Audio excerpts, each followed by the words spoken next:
When reality hits hard and you can't understand it, you often fall into denial. Berge, the Demon King, screams in pain and rage. Blood pours from his mouth. He never saw this coming. In his destroyed throne room, the dead bodies of his followers lie everywhere. The winning heroes stare up at him from below. His black flames, which he was so proud of, fail to kill any heroes. Berge looks in shock at the group that defeated him. He can't understand how the hero sword god's blade cut through his tough scales and pierced his heart. The scene freezes on the moment the sword stabs him while he sits on his throne. I don't understand, Berge thinks. Blood drips down his chin. He can't accept that he lost. The story flashes back in time. Berge remembers his younger days. I was far better than everyone, he thinks. A young, confident, smiling Berge stands at the Demon King Military Academy. He graduated as the top student with the highest honors. There are the Demon King standards, rules set by the first great Demon King Emperor. Berge studied them more than anyone and followed every word exactly. He built a tower. He kidnapped princesses using his demon minions. He even helped train the heroes who came to rescue them. He kept the princesses in cages to attract their saviors. For a demon king, the rage and sadness of heroes was the best food. But killing them too early was a problem. The right way was to let them grow stronger first, then defeat them. The stronger the hero, the better the taste. That was his belief. He followed the standards better than any other demon king. Hatred from ordinary people grew. He thought conquering the world was only a matter of time. His power increased with every battle. He absorbed the anger and sadness from heroes and people. He became the strongest demon king ever, back to the present. But why did I lose in the end? How? Berge asks himself again and again. His face shows confusion and despair. A mocking voice breaks the silence. You demon kings always say the same thing, the sword god hero says with a smirk. You bring this on yourselves. Why act so surprised? I don't understand, Berge thinks, eyes wide with shock and cold sweat. Liar, the hero replies. You always kidnap the most famous princess and leave clues so we can find you and fight. You're stupid. If I were the demon king, I'd kill the human king first. The kingdom would fall into chaos. Berge suddenly realizes, kidnapping a king would make humans fight each other for the throne. Their anger would not focus on him, so he would not gain power. It went against the standards. The image of the standards book flashes in his mind, the cause of his downfall. The hero continues with a cynical smile. And that's not all. If we don't come to your tower, you send monsters to villages so we can train and get stronger. Thanks for the help. Your tower makes everything easy for us. Images show heroes walking toward the tower. It was their perfect training ground. The first floor has only weak monsters. We train at our own pace and improve our skills. Berge feels burning rage. He was careful not to let heroes die too soon, just to gain more energy. But it was all pointless. That's what the standards taught me. The sword god stabs him again as a final cruel act. Berge's eyes widen in agony and shame. When the tower gets boring, we just kill the demon king. A new one appears with a new tower. It's the perfect hunting spot for heroes, right guys? The other heroes laugh and mock him. Of course. Thanks, Demon King. You helped us get stronger. You're more like a teacher than an enemy. Berge looks up helplessly as they thank him with sarcasm. My tower was just their hunting ground. His world falls apart. The hero says coldly, you were strong. Many heroes died this time. But that's fine, I became famous. Goodbye, Demon King. He raises his sword for the killing blow. Rage explodes inside Berge. How dare a hero humiliate me like this? His hand claws into the bloody floor. What the hell are the Demon King standards? With his dying breath, he refuses to give up. I can't die like this. I am a Demon King. In primal fury, Berge releases all his remaining power. A massive explosion of red demonic energy bursts from his body. It swallows everything in a storm of rage and destruction. His form dissolves into blinding light. The blast shakes the entire castle. Heroes fly through the air in chaos. Blood and debris rain down. The demonic energy destroys everything. In his final moments on the ground, Berge promises revenge. Those who look down on me will pay. The last thing he sees is the reflection of the triumphant sword god hero. One hero shouts excitedly, don't touch his head. The horns are mine. But the energy consumes everything. The hero realizes too late. Wait, no. Purple energy explodes violently, a final act of fury from a betrayed demon king. The hero screams as he is torn apart. I'll ruin everything. The explosion kills all the heroes in the throne room. A complete final revenge. In the darkness, Verdilos thinks, if I had known the truth, I would never have followed the standards. If I get another chance, forget the standards. I'll just unleash chaos. The tower explodes into darkness. A distant voice calls, Berge. His eyes snap open. He is in a grand hall lit by moonlight through tall windows. He looks around in confusion. Students in uniform surround him. What? I'm alive? A strong voice calls, Berge Diaz. Step forward. He walks forward, mind racing. This place, it's impossible. The academy headmaster stands before him. Berge Diaz, why act like this on your graduation day? He sees the red emblem in the headmaster's hand, the symbol of a demon king. This is graduation day at the Demon King Military Academy, 15 years ago. All graduates must take the stage and swear to follow the Demon King standards. As class representative, Berge Diaz must read them aloud. A large hologram appears, showing the standards, the same rules that led to his humiliating death. He thinks, I memorized this perfectly. I followed it with all my heart. This garbage turned me into a toy for heroes and ruined me. Memories of his death burn in his mind. Do I really have to read this now? Do I have to swear loyalty again in front of everyone? His throat tightens. The headmaster and teachers smile, unaware of the rage building inside him. Berge Diaz clenches his teeth hard. His face becomes a mask of pure anger. The host says, Berge Diaz, please read the Grand Demon King standards. Rage explodes. His voice rings out clear and strong, I refuse. Dead silence falls. Students freeze in shock. Berge Diaz shouts, I will not swear loyalty to something so stupid. The Demon King standards are trash. His words hit like a shockwave. Students stand with mouths open. One boy's glasses even crack from surprise. The headmaster's face twists in fury. Berge Diaz's rebellion echoes through the hall, breaking years of tradition. This was the moment the academy's greatest student became its biggest disgrace. A new path of vengeance had just begun. In the grand ceremonial hall of the Demon Kingdom, anger exploded. The Archduke, Arcane Blur, slammed his fist on the podium. His eyes were red with rage as he shouted at Berge Diaz. He threatened to execute him for insulting the standards of the Demon King. From his tall throne, Archduke spoke again. He said that because of Berge Diaz's great achievements and talent, he would get one last chance to save himself. He must take back his foolish words and apologize to the entire Demon Kingdom. If he refused, he would be sent to Arian. Gasps filled the hall. Everyone knew Arian. It was a dangerous dimension where dozens of Demon Kings had died. It was almost certain death. Some demons muttered that a person who insulted the standards deserved to die. They said even an apology was not enough. The Archduke reminded Berge Diaz about Arian's terrible reputation. It was the worst realm, where countless demon kings had lost their lives, but Berge Diaz smiled, showing his sharp teeth. His eyes showed no fear. He broke the heavy silence with simple words, send me there. Shock spread through the hall. Berge Diaz spoke loudly and boldly.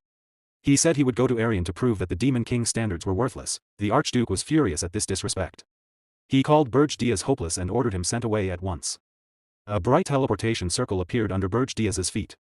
The Archduke added that he would get none of the special treatment given to high-ranking demon kings. No one would go with him. He could not return until his task was done. As he fell through the portal, Berge Diaz thought calmly.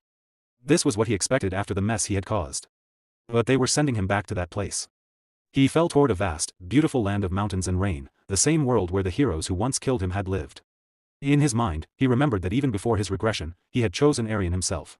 Berge Diaz believed that the strongest, like him, should face the greatest challenges. That pride cost him his life in the past.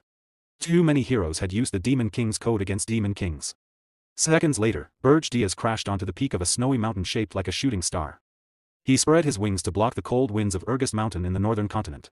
Still proud, he cleared his throat and said, I won't let that happen again. This time, I'll use the code against the heroes to prove I'm right. Meanwhile, Gordon Dyrek shaved happily while humming a tune. He fastened his clothes neatly, looked in the mirror, and smiled. Perfect. The Demon King's Academy trains future Demon Kings. The Demon Clan Academy trains the clans that serve them. By Demon Realm rules, the top clan serves the top Demon King. Standing on the graduation platform, Gordon heard his friend say, Lucky you, Gordon. Graduating as head of the clan means you'll serve Demon King Berge.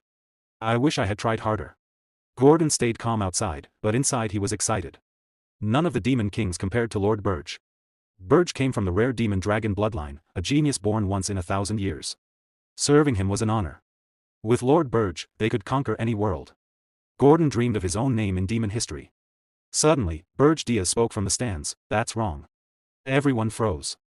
Berge Diaz continued calmly, the so-called Demon King's code is nothing but trash. In that moment, Gordon's dreams broke. He stood stunned. These were the memories of the man now deep in Regressed Mountain. By demon law, the top clan serves the top Demon King. Gordon was still in shock. But why? Berge Diaz's voice came from behind, they said no clan would follow me, but they still sent someone. Gordon turned slowly. Berge reached out his hand. Good to see you again, Gordon. Gordon did not shake it. Why did you say that? You called the code trash in front of everyone, and to Arian, no less. Now I'm going to die, too. Even after a sincere warning from the Berge Diaz, calm down. You'll tear out all your hair now. He couldn't drop his anger instantly. My hair isn't the issue. That noisy display made Berge Diaz ponder. Has Gordon always been like this? Before I reverted, he was calm and confident. An old memory from a past life flashed. It'll be hard, but with you and me, we can do it. Actually, if it weren't Arian, I wouldn't be interested. Berge Diaz sighed wearily. It's understandable. The situation is totally different now. But if I told him I'd reverted, he'd think I'm crazy. Having vented everything, Gordon finally fell silent and gathered himself. He sadly clutched his hair to hold back tears and apologized for his earlier disgrace, saying, since it's come to this, I'll fulfill my duty, forcing Berge Diaz to pretend not to notice the weak display and reply, very well. Demon King's Code. Rule 1. A Demon King must erect a tower, but must not hide it or place it in an overly harsh environment. Only then can heroes find it. Gordon, of course, remembered and warned Berge Diaz. This place is too dangerous. Surrounded by towering mountains, humans can't find or reach it. Even strong monsters roam freely. You can't build a tower here. We should move. Unexpectedly, he bent and shoved the stone straight into the ground. No, I'll build the tower right here.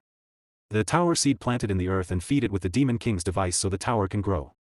That act visibly angered Gordon. Rule 1, you're directly defying them. Have you even discarded a Demon King's pride? Berge Diaz muttered dejectedly. I never swore to obey them. From an angle Gordon couldn't see, Berge Diaz silently glanced at him. I understand the disgust you feel being demon-born.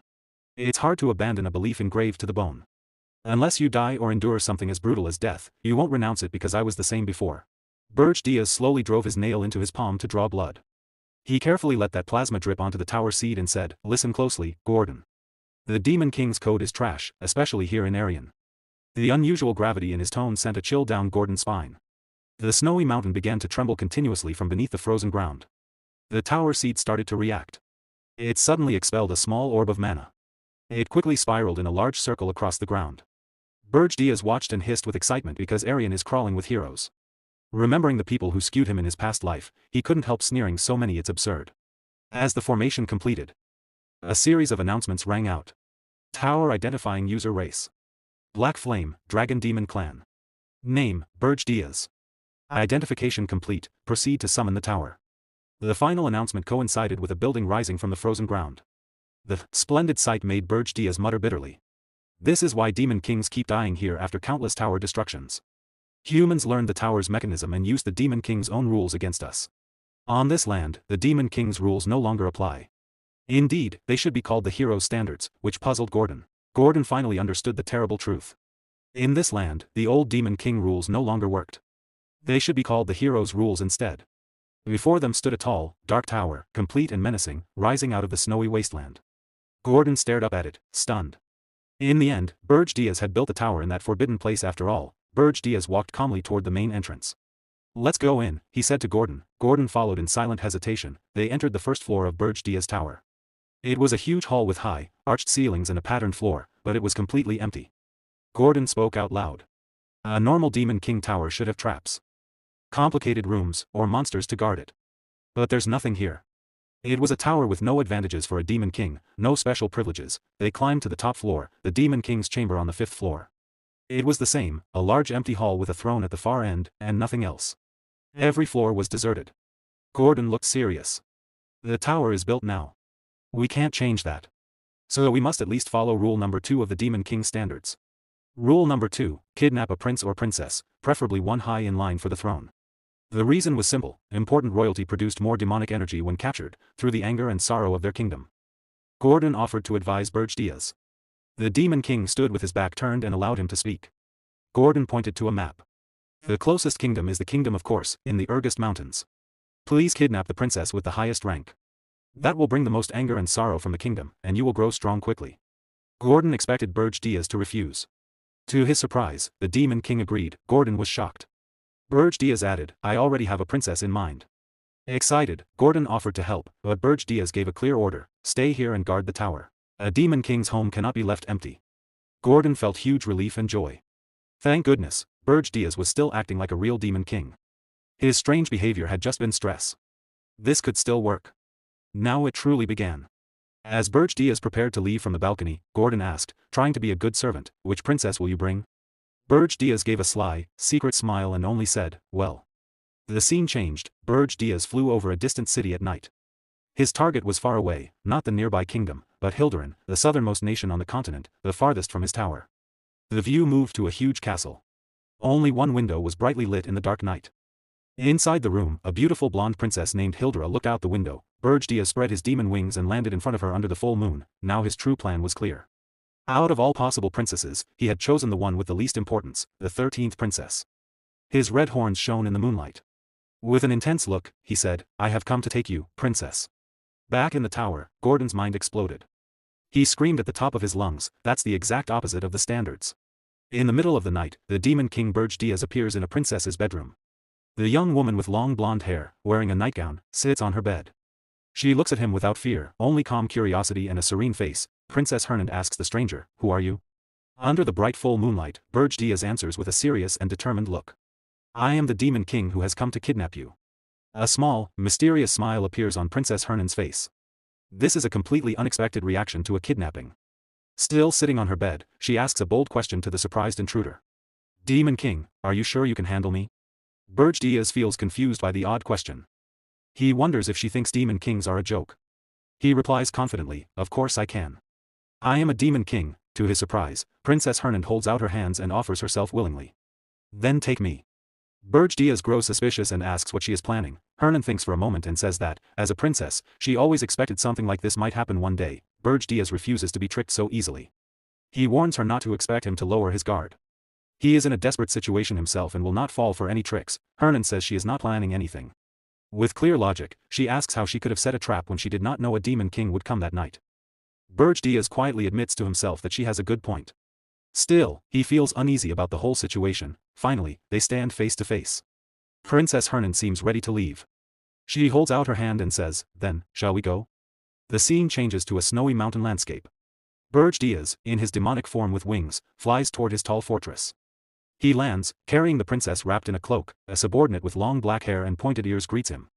Berge Diaz orders the subordinate, named Gordon, to house her on the 4th floor. Gordon is shocked. He thought the princess would go to the dungeon. Berge Diaz explains that since she did not resist, she will get some kindness. Meanwhile, the princess waves cheerfully. Right after, Gordon approaches Berge Diaz and says he has something important to report. The scene moves to the 4th floor of the tower. It is a huge empty hall with cold stone floors. Princess Hernand sits alone on the freezing floor and whispers to herself, I really have been kidnapped. Her thoughts wander. She compares this place to her old life. Here, there are no pillows, no blankets, no servants like in her palace bedroom. There are no beautiful gardens with fountains. This place is nothing like her kingdom, but then her face lights up with mischief and joy. In her mind, she thinks of a but, and she says to herself, it's not that bad. Back with Berge Diaz, Gordon tells him about an invitation from the Beast Tower. It is a welcome banquet for the new Demon King. Berge Diaz is doubtful. He thinks it is a weak attempt to scare and test the newcomer. The story explains that demon kings are too proud to work together. But a great threat named Arian has forced them to form an uneasy alliance. Berge Diaz thinks about this. Before, he ignored the others and thought they were weak. Now, as the new demon king, he knows he must join in. He decides to accept the invitation to make first contact. Berge Diaz and Gordon arrive at the Beast Tower, a huge stone building covered in vines in the middle of a thick jungle. On a massive throne sits a giant beast with white fur, sharp claws, and glowing red eyes. My name is Draxon. I am the Demon King of Beasts, he says. He brags about his power. I have ruled this place for 70 years. Berge Diaz listens in silence while Draxon mocks him. So, you're the new Demon King. I heard you broke traditions, but you look pretty ordinary. Berge Diaz stays calm and asks directly if Draxon wants a fight. He tells him to speak plainly. Behind him, Gordon already regrets coming. Draxon laughs and finally reveals the true reason for the invitation. Archduke Arcane told me to watch you as soon as you arrived. When Berge Diaz hears the name, he scoffs and calls the Archduke that noisy old vampire. He adds that dropping him in Arian wasn't enough to improve his mood. This insult makes Draxon furious. How dare you speak of the Archduke like that? He shouts. In rage, he slams the meat he was eating onto the floor in front of Berge Diaz. Lick it, Draxon orders. Do it, and I'll forgive your disrespect. Berge Diaz stays calm. Demon King of Beasts, he says, do you really not know why I'm here? Draxon laughs mockingly. Because you mocked the Demon King orthodoxy. A wicked smile appears on Berge Diaz's face. According to that orthodoxy, demon kings cannot kill each other. Suddenly, Berge stomps the ground. The floor cracks, and a powerful shock wave bursts out. A crushing red aura explodes from him, sending Draxen flying through the air. Everyone freezes in shock. Berge's eyes glow bright crimson. Do you really think I would follow that rule? Draxen lies on the ground, soaked in cold sweat and shaking with fear. He can only think, what is this aura? Terrified, he quickly tells the rest of the message. Archduke Arcane ordered him to check if Berge had kidnapped a princess. If the report was not sent within a month, Berge would lose his authority. As Berge and Gordon start to leave, Berge says casually, I did kidnap a princess. Draxen's eyes widen in shock. Berge smiles with smug pride and adds, but she suits my taste perfectly. Draxen and his beasts are left speechless. The scene returns to Berge's tall tower in the snow. Its windows glow faint red. In the throne room, Gordon praises Berge. You showed the true majesty of a demon king. Berge brushes it off. He is sure Draxen will not bother them again. Still, he knows they must stay ready. He tells Gordon to check on the princess while he thinks about how to use her. Snow falls quietly outside the Gothic window. Berge sits on his throne, looking worried. He admits the situation is troublesome. If the other demon kings feel the same way, things will get complicated, but his eyes grow determined. Mocking the orthodoxy has brought bigger problems than he expected. Even so, he would make the same choice again. Proud and defiant, he says to himself, I would rather die than bow my head to garbage. Berge opens his status screen. He expects only a few hundred demon energy points for kidnapping a low-ranking princess, the safest option. Instead, the number is huge, 13,000 points. Sweat runs down his face. Why do I have so many points? A notification appears. He has received a recorded message from the Beast Tower, the one Draxen promised. Berge opens it. Draxen now speaks in a fake-friendly voice. New Demon King, I send this to congratulate you. Our first meeting was not pleasant, but as your superior, should help you. What you did in Arian was impressive. Perhaps your mockery of the orthodoxy was just an act. As he listens, a terrible suspicion grows in Berge's mind. His face tightens with panic. Something is very wrong. At that moment, Gordon bursts into the hall, out of breath. Demon King. We have a big problem. The fourth floor, the scene shows the fourth floor. It has turned into a beautiful paradise. Clear water flows from a waterfall. Colorful butterflies fly around. Flowers and green plants cover everything. Berge stares in complete disbelief. He cannot find words. A system window appears, fourth floor status, naturalization in progress. The barren hall is slowly changing into a living natural paradise. In the center stands the princess, gently petting slimes. Fire, wind, and cloud elemental spirits float around her. Berge realizes in horror, she has created a full ecosystem inside a magic tower. Only someone who has mastered all four elements could do this. He remembers visiting the castle for the 13th princess. But only one spiritualist on the entire continent can achieve something like this. He finally speaks to her directly. You are not the 13th princess. The princess smiles calmly while petting a slime. As I thought, you mistook me for Elena. Berge's face twists in panic as everything clicks. Wait, don't tell me you are. She gives a proud, mischievous smile. Correct. My name is Irana Hilderin. I am the first princess of the Hilderin kingdom. The scene shifts to the kingdom of Hilderin. The news spreads like wildfire, the first princess has been kidnapped by a demon king. King Ernan, Irana's father, is furious. His eyes are bloodshot with rage. Who dares kidnap my beloved daughter Irana? He roars his orders, gather the greatest heroes and the entire royal army. Now. Armored knights rush to prepare for war. The king's final command echoes with pure fury, we will behead that foolish demon king and bring my daughter back. Back at the tower, Princess Ernan Hilderin smiles boldly and challenges her captor. Do you really think you can handle me? Berge is shocked. Even with his sharp senses, he did not sense the princess's great power. As a genius elemental mage, he wonders how she hid it from him. Ernan shows him her secret, a ring. It is an ancient royal treasure that completely hides her mana, making her impossible to detect. She looks satisfied and asks directly, so, do you plan to send me back? Berge thinks about it. If he returns her now, he will look weak to other kingdoms. It will also make it harder to gather demonic energy. With a strong look, he decides. There is no going back. He will follow his plan to the end. A system alert appears, showing Berge's demonic energy points, 9511. He tells her calmly that nothing has changed. It does not matter that she is not the 13th princess. She is still his queen. Ernan looks at him with a calm and happy expression. She does not seem scared at all. The scene moves to the rich Hilderin kingdom. The king hears the news and becomes very angry. He orders his men to kill the stupid demon king and bring his daughter back. A nervous minister tries to calm him. He says they do not yet know which Demon King did it, and patrols are already searching. The king shouts at them to hurry. He cannot believe his daughter was kidnapped. While the men stand still, another minister speaks up. He wears glasses and thinks carefully. He says something is strange about this. He reminds them of the recent event with the Demon King of Lust. That Demon King drew too much attention and was killed by heroes. Now, right after that warning, another Demon King kidnaps a princess. It is very suspicious. The royal council gasps. They finally understand. This may not be simple. The king's hand shakes as he holds his throne. He is full of anger and frustration. He grinds his teeth and decides, if it is not one of the known Demon Kings, it must be a new one. Just then, a knight runs into the throne room. They found traces of teleportation magic. The trail leads north, toward the Regressed Mountains. The king's face shows shock and disbelief. The Regressed Mountains are the most dangerous and remote place on the continent. The scene changes to the snowy Regressed Mountains. A dark tower stands alone. It is Berge's tower. Inside, Gordon Derrick, Berge's loyal but worried servant, speaks up. He says the Hilderan army will come soon, and his lord cannot fight them alone. Berge Diaz only smiles with full confidence. He says there is nothing to worry about. The kingdom of Hilderan will never reach this place. Gordon looks confused. Berge stands in front of a map and explains. His tower is far north. Hilderan is deep south. Many countries are between them, so a direct attack is impossible. He smiles smugly. He knows the other nations will not help. Hilderan will have to hire the Hero Guild. Back in Hilderan, the king has no choice. With a heavy heart, he orders his ministers to contact the Hero Guild. The scene moves to the huge Hero Guild fortress. It is surrounded by snow. Heroes and mercenaries crowd around a quest board. The poster about Princess Ernon's kidnapping causes a big reaction. When they see the location is Regressed, everyone refuses. One mercenary says no way, he did not sign up to die in a monster-filled wasteland. Another laughs and says the king of Hilderan will suffer. Berge Diaz had predicted all of this. The Hero Guild cares only about money. They will never take such a dangerous job without a huge reward. That is why he built his tower there. Gordon is amazed by his master's smart planning. Berge thought of everything. He knows so much about the human world of Arian, even though he ignores its rules. Gordon wonders how Berge Diaz knows so much about the human world. It feels like his master has lived here before. Back in the Hilderan throne room, the king shouts in anger.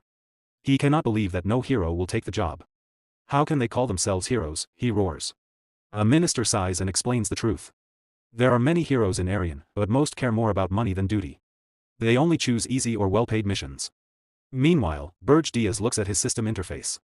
He knows it will take time for the kingdom to find heroes willing to come. Even then, the journey to his remote tower will be long. Sitting on his throne, Berge Diaz thinks quietly. His current demonic energy is not enough to fight a full group of heroes. A dark memory comes to him, the heroes who defeated him in the past. He remembers that fear well. He will never underestimate them again. He turns to Gordon and gives a surprising order. Contact Draxon. I will sell demonic energy for human gold. Gordon is shocked and screams, sell demonic energy? That's crazy. He reminds his master that demonic energy is precious.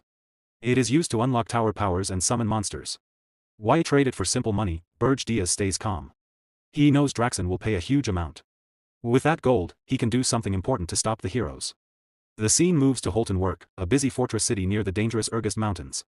This is Berge Diaz's next stop. Wearing a black cloak to hide his face, Berge Diaz reaches the city gates. Two guards stop him and ask who he is. I am a mercenary, he says calmly. The guards look suspicious. No mercenary travels alone to these mountains. Berge Diaz flips a gold coin into the air.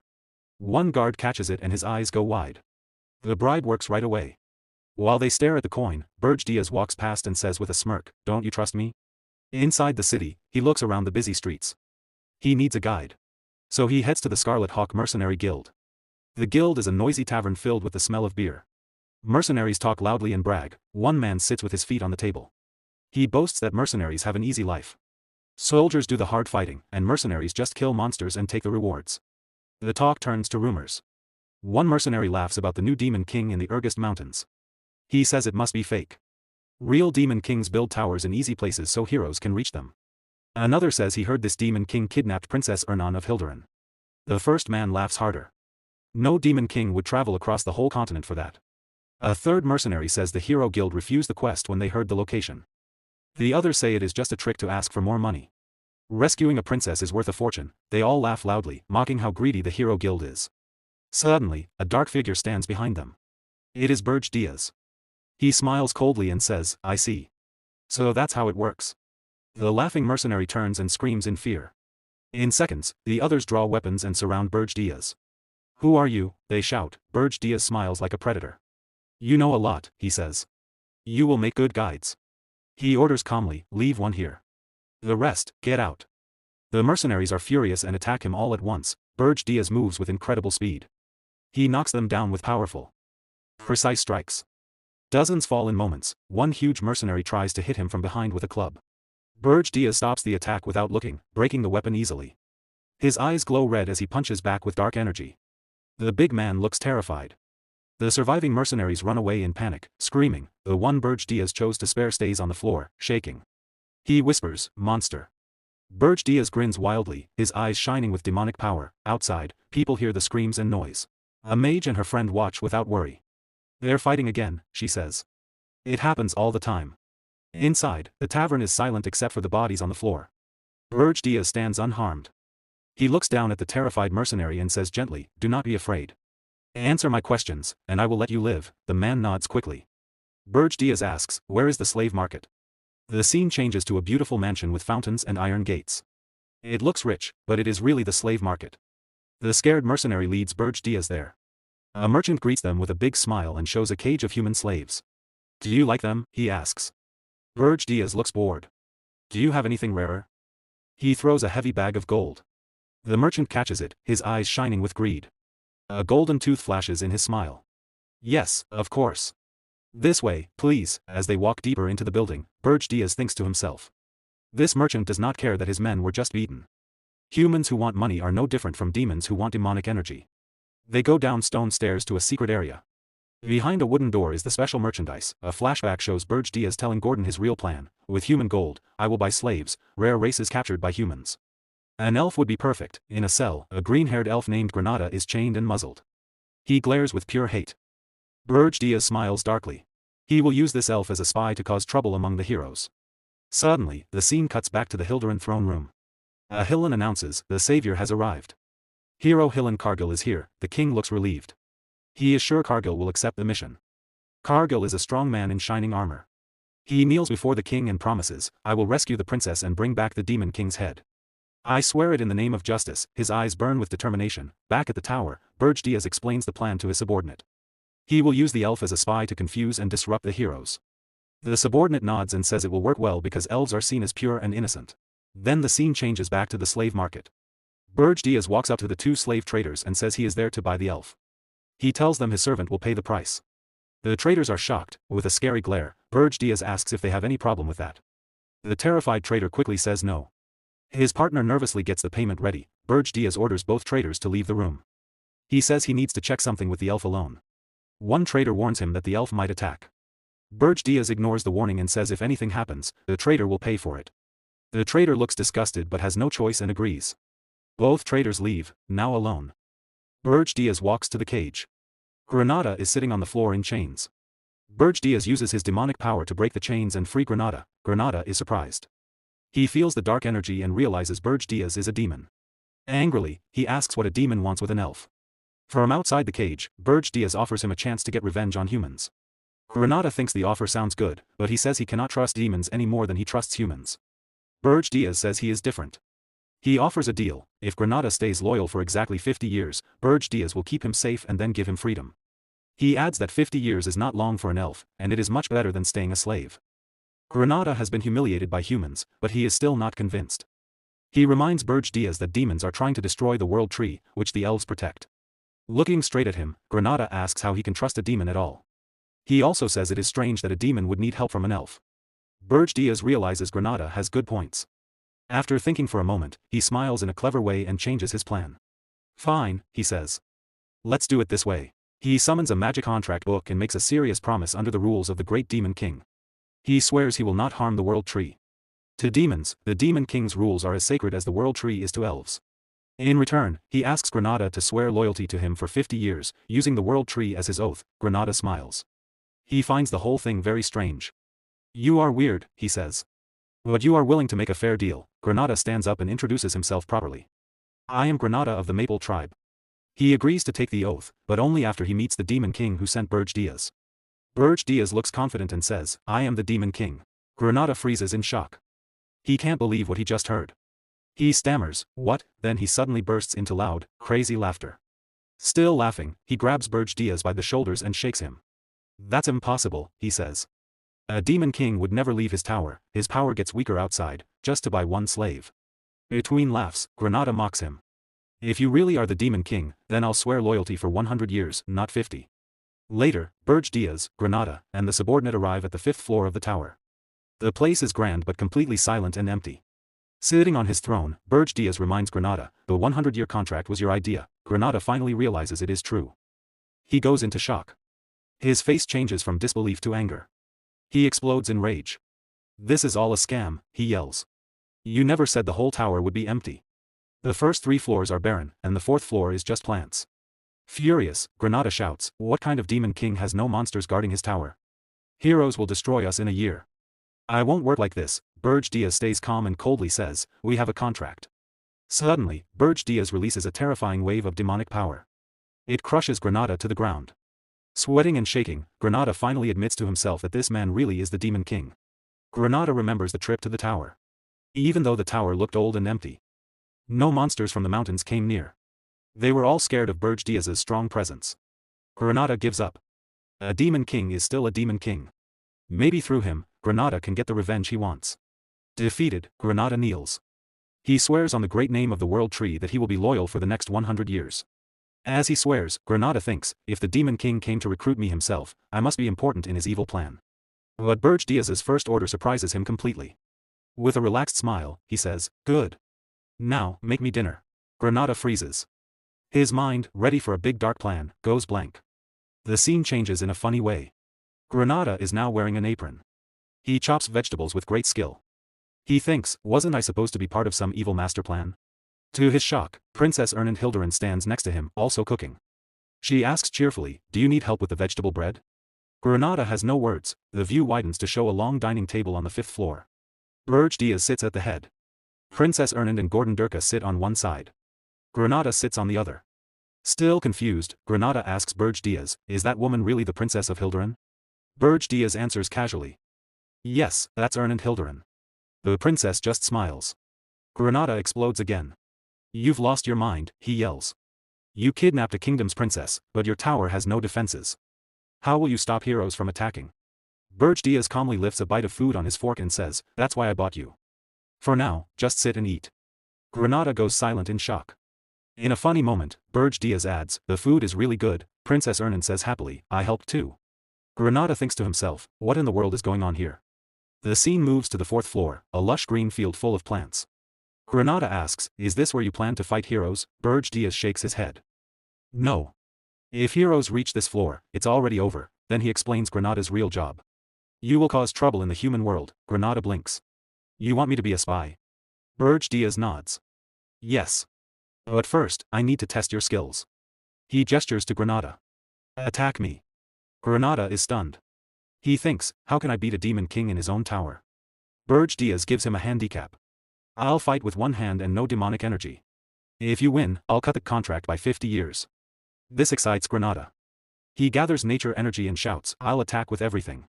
Wind and leaves swirl around. The fight starts. Granada attacks fast and hard, but Berge Diaz blocks every move easily with one hand. Berge Diaz says, "Your moves are sharp for a former slave. It's because of the mana from the plants on this floor. That's normal for an angry elf." Granada yells, "I'm no ordinary elf. You'll regret this fight." He uses nature magic. Vines shoot from the ground and wrap around Berge Diaz's leg, holding him still. Berge Diaz looks down and pretends to be surprised. Granada roars, "You're open." He jumps forward with a powerful punch. Just then, a dark smile appears on Berge Diaz's face. He thinks, this is enough. In a flash, Berge Diaz disappears and reappears behind Granada. His eyes glow red, and his aura is scary. "I hope you remember who you're fighting," he whispers. Granada freezes in fear. With a cold grin, Berge Diaz says, "I won't kill you by mistake, but it will hurt." Terrified, Granada stammers, "Wait. Wait." A huge boom shakes the tower. The test ends badly for Granada. The scene changes to Orton Walk, the base of the Red Falcon mercenaries. Their captain greets Berge Diaz with big fake praise and greedy eyes. "What an honor to see you again." Berge Diaz says he wants to hire the whole group for 1 year. The captain quickly asks about payment. His men whisper about how Berge Diaz beat them badly last time.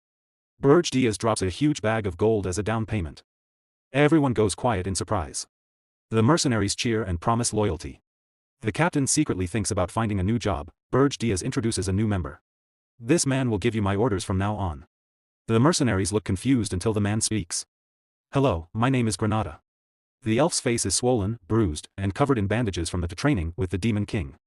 The mercenaries stare in shock, then feel sorry for him. Some even cry a little. They welcome Granada warmly, patting his back and cheering for him. Berge Diaz watches quietly and thinks, they look average, but the Red Falcon mercenaries are tough fighters from the dangerous regressed region. They are skilled, strong, and hard to control. Berge Diaz thinks to himself about his real target. At this time of year, the only hero likely to answer Hildurin's call for help is Cargill, the one who defeated the Demon King of Lust. With his plan clear, Berge Diaz turns to his new mercenaries. Granada stands among them. He gives them their first official order, investigate Hill and Cargill, the hero hired by Hildurin. The mercenaries are now well paid and excited. They shout loudly together, yes, sir. In the lonely tower of Berge Diaz, surrounded by endless snow, the Demon King thought about his next step. He had already given the job of handling the heroes to Granada. Now it was time to make himself stronger. Sitting on his throne, Berge looked at his helpers and decided to focus on gaining more power. Normally, demonic energy could be used to improve the tower or to make the Demon King himself stronger. But Berge had used all of it on the tower. The only way left was to find a spirit flower. This was a special mana crystal that gave great power when eaten. Spirit flowers grew deep in the dangerous regressed mountains. The area had strong mana storms, powerful monsters, and no humans had ever touched it. The flowers had soaked up natural mana for many years, so the place was full of treasures. Spirit flowers were not as good for demons as pure demonic energy, but Berge decided it was better than nothing. He got ready to search for them. His helper, Gordon Dirk, warned him it would be risky. Looking without a plan was like finding a needle in a huge desert. Monsters would attack if they sensed weakness. Berge was sure he could beat any monster, but he knew finding the flowers would be hard without a good mana detector. Just then, someone knocked on the door. Berge and Gordon looked at each other, confused. The door opened slowly. Princess Erland Hildurin peeked in. A small slime sat happily on her head. Are you busy?" she asked shyly. Berge and Gordon were shocked to see her. A short time later, outside the tower, Princess Erland walked excitedly through the snow. Her little spirits danced around her. Berge stood nearby, watching with no expression. "I'm so excited. I've been bored lately," she said. "You promised I could decorate the 4th floor any way I want," Berge agreed, but inside he wondered how strange her ideas would be. Who decorates a Demon King's tower? Princess Erland felt very lucky. She never thought Berge would let her go outside. She was glad she came at the right moment. She looked at the small flame spirit floating in her hand. Suddenly, Berge opened his demon wings and grabbed her. "Hold on," she screamed, not ready at all. A loud roar came from behind them. They shot into the sky very fast, leaving trails of mana in the cold air. Erland closed her eyes tightly at first. She was scared. But soon the fear went away. She opened her eyes and gasped. The world looked huge and beautiful below her. There were mountains, valleys, and endless snow. She had not seen any of this the night she was kidnapped. Her heart filled with emotion. She remembered her old life, endless magic lessons, strict rules in the palace. And walls that felt like a prison.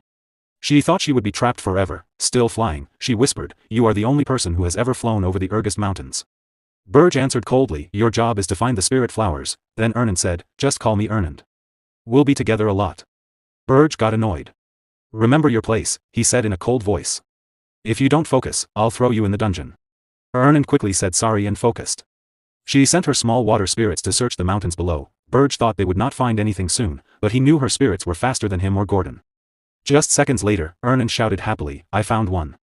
Berge looked and saw a beautiful spirit flower glowing in the snow. Its petals shone with icy blue mana. But then they saw a big group of huge, fierce orcs guarding it. Berge landed in front of them like a true king. "If you have any honor, leave the flower and go," he said. The orcs growled. "We don't obey demons. We hate you. You will die." Berge laughed in a dark way. Gordon was right. I was foolish to expect beasts to listen. Dark purple power exploded around him. Small horns grew on his head. "I'll turn you all to ashes." A wave of energy hit the orcs. They screamed as flames burned them. The power difference was too great. Some orcs tried to attack the weakest target, Princess Erland. Berge did not move. He made a barrier of demonic energy around her. When the orcs touched it, they were destroyed. Erland watched in amazement. She knew a group of orcs could beat ogres, but they could not even get close to her. Berge gathered more power and released a huge explosion of dark energy. It destroyed everything. Silence came back. Snow fell on the burned ground, Ernan knelt by the spirit flower. It looked like a blue hyacinth, full of water and ice mana. It's so pure, she whispered, staring with wonder. Berge saw the greedy look in her eyes. Don't think about taking it, he warned. Okay, she said quietly. Berge offered a deal. If you find more, you can keep one. Her eyes lit up. I'll do my best, but even after searching until they were tired, they found no more flowers. That night, back in the cold tower, Berge sat on his throne and looked at the one spirit flower. He thought about Princess Ernand. At first, kidnapping her seemed like a mistake. But now, as he watched her sleep peacefully with her spirits around her, he thought she might be useful after all. Gordon came in. Demon King, a message from Granada arrived. That was quick, Berge said, surprised. Gordon said, the hero Hillen Cargill and 32 other heroes have left the capital of Hilderan. But they are not coming straight here. They are following the usual hero path, making a party, doing village quests, and getting stronger on the way. Gordon showed many plans on holographic screens, but Berge waved them away and threw them in the trash. Gordon was shocked. Berge smiled. This time, we won't send monsters to attack them. What? Gordon shouted. Berge explained, weak attacks only make heroes stronger. Then he gave a surprising order for Granada, join the heroes. Help them and gain their trust. Gordon could not believe it. His king was again doing things differently. He worried. The tower is not strong enough yet to stop heroes. Berge said he would make it stronger soon, and told how, with a dwarf. Gordon yelled, what? Now a dwarf too? We already have a human and an elf. People will laugh at us. A burst of demonic power quieted him. Berge said, I don't plan to stop heroes with just a dwarf.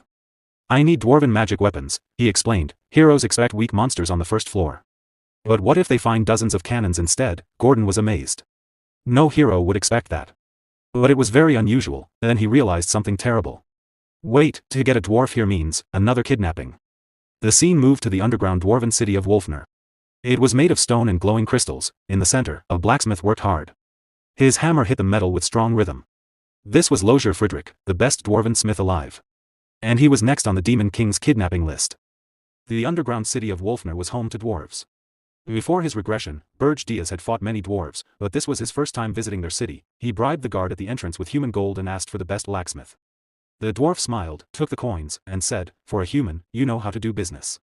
Berge Diaz hid his demonic power completely, so no one knew who he really was. With a small bribe, he got clear directions: go into the city, find the huge hole, take the lift down. Guards would check identity and assign a floor. It was strict security, no intruders allowed. But Berge Diaz did not need the lift.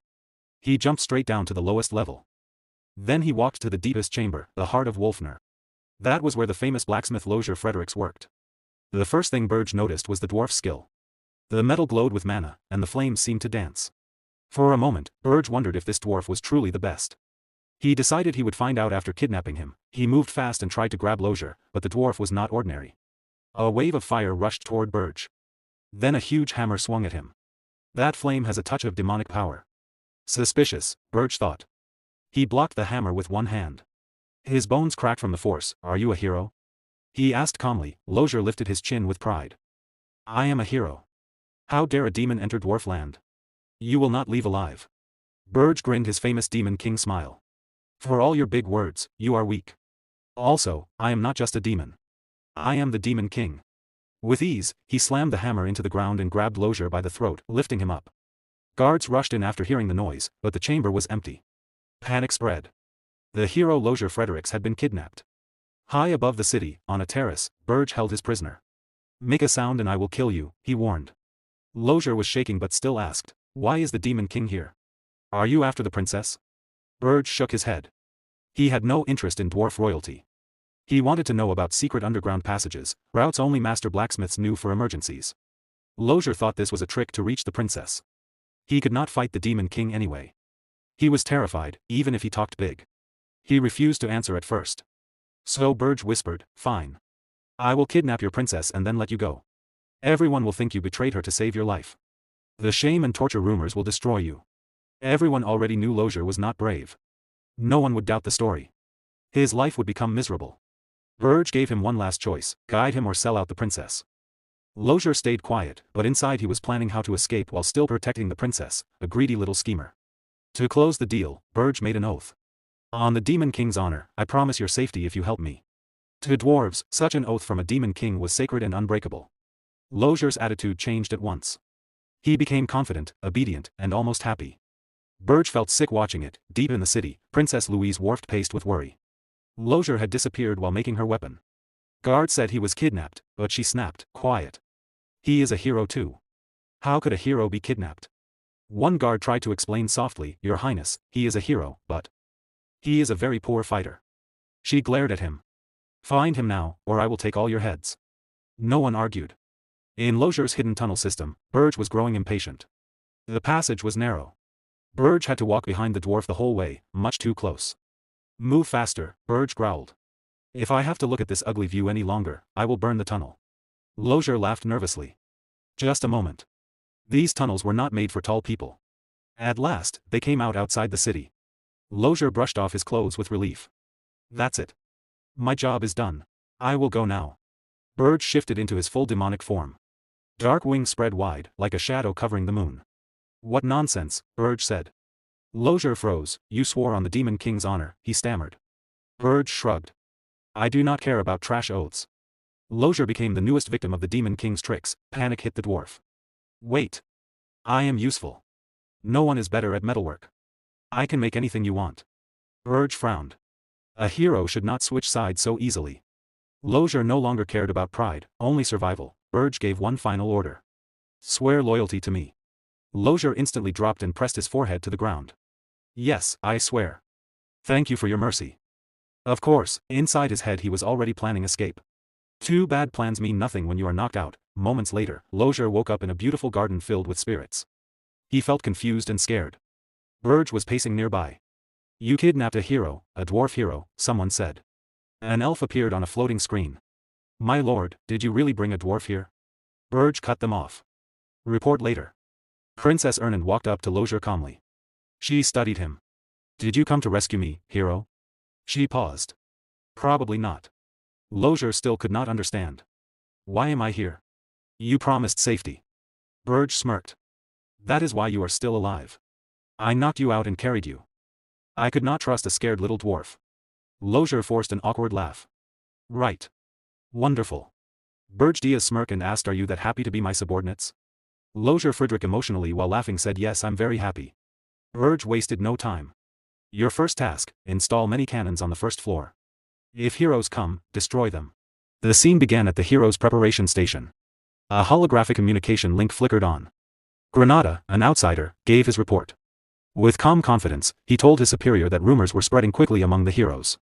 According to the latest news, the new Demon King was said to use black flames. Because of this, the heroes were now equipping themselves with fire-resistant gear, getting ready for battle. Granada added that another rumor had started. Many heroes believed the Demon King had not sent out any demonic beasts because he was afraid. They saw his silence as weakness, not a plan. Berge Diaz listened without showing any emotion. His face stayed blank, and he did not move. When he finally spoke, his voice was cold and uninterested. He said the heroes still wanted to kill. Whether they fought for glory or for money, it did not matter. In the end, they would gain nothing. They would lose everything, even their will to fight. Before ending the call, Berge Diaz gave one last order. Granada was to keep watching the heroes closely and report any changes right away. Granada agreed and cut the connection. Alone now, Berge Diaz thought to himself. By holding back the demonic beasts, he was slowly breaking the hero's spirit and confusing their expectations. This Demon King clearly understood human thinking in a scary way. Granada wondered if there had ever been a Demon King like this before. The thought gave him a rare chill, but then he felt real relief. Berge Diaz was not his enemy. The scene changed to the cold halls of Berge's tower. Berge Diaz gave his first command to Lozier Friedrich. He wanted fire cannons built on the tower's first floor. But there was one strict rule: no mana stones could be used. Lozier Friedrich panicked right away. He said building such weapons without mana stones was almost impossible. Even if they could be made, they would not work well against heroes. Berge Diaz cut him off sharply. He said finding a way was Lozier Friedrich's job. He explained that heroes were favored by the world itself. They could sense energy very sharply. Any trap using mana stones would be spotted from far away. That was why mana stones were forbidden. Lozier Friedrich tried to argue again. Berge Diaz's face grew dark. Calmly, he formed a sphere of black magic in his hand. He reminded Lozier Friedrich that he had been brought here because he was the greatest blacksmith. If he failed, there were plenty of others who could take his place. Terrified, Lozier Friedrich broke down. His voice shook as he quickly said there was another way. Berge Diaz smiled coldly and said he should have mentioned it sooner. Lozier Friedrich explained that he had once invented a device that could completely hide mana traces. It had taken him 3 years to make, and the finished prototype was still in his workshop back in Wolfner. Berge Diaz's face hardened. He asked if this was just an excuse. Crying and shaking, Lothar Friedrich swore it was true. After a short pause, Berge Diaz decided to believe him, but with protection. He put a purple rune-etched collar around Lothar's neck. When Lothar Friedrich asked what it was, Berge Diaz explained calmly that it was a magic restraint. With one gesture, it could separate his head from his body. He added, with a thin smile, that the collar also changed how others saw Lothar's face, making it hard to recognize. If Lothar ever tried to remove it, Berge Diaz would see it as an escape attempt, and death would come instantly. Lothar Friedrich fully understood. He collapsed in fear and swore he would never try to take off the collar. After giving his orders, Berge Diaz left with Lothar Friedrich. Together, they traveled through several kingdoms to gather rare supplies and materials that worked with mana. The trip lasted almost a full month. Berge Diaz stored everything in his spatial pocket to keep it safe. When they finished, they returned to Wolfner, the dwarf kingdom. Inside the city, chaos had already begun. A huge boulder suddenly crashed down near a group of dwarves, breaking stone and sending pieces flying. At the center stood Princess Louise Worft, clearly furious. She shouted that a month and a half had already passed, yet the dwarves still had not found Lothar Friedrich. She called them useless and asked how much longer she was supposed to wait. An elderly dwarf stepped forward nervously. He explained that Lothar Friedrich had built many underground tunnels over the years. Their teams were searching every one, but Lothar had probably already escaped the city. Princess Louise snapped back. Of course he fled, she said. It would have been stupid to stay. She was sure Lothar Friedrich had been kidnapped. In a sudden rage, she grabbed the old dwarf by the face and lifted him off the ground. Coldly, she said she would give them 2 weeks. If the kidnapper was not found by then, every dwarf would die. Terrified, the old dwarf promised they would succeed. Princess Louise let him go and ordered the soldiers to destroy every tunnel Lothar Friedrich had ever made. The dwarves hurried to obey. As the soldiers ran off, the focus stayed on Princess Louise Worft. Princess Louise stared at the weapon made by Lothar Friedrich before he disappeared. Her body was strong and far from ordinary. She grabbed the weapon tightly, then shouted as she used her power to crush it into a useless pile of scrap. Lothar, please be alive, she yelled. You can't die until you've finished my weapon. At that moment, a hidden part of the wall slid open quietly behind her. One of Lothar's secret tunnels appeared. Louise felt the movement right away and turned quickly, her eyes sharp and focused. Because of the face mask that blocked recognition, she couldn't see who stepped out. But she knew the tunnel at once. In a cold voice, she said that only Lothar Friedrich knew about these hidden passages.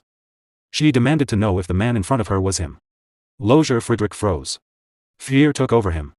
After a short struggle, he managed to say her title with a shaking voice. Louise cracked her knuckles.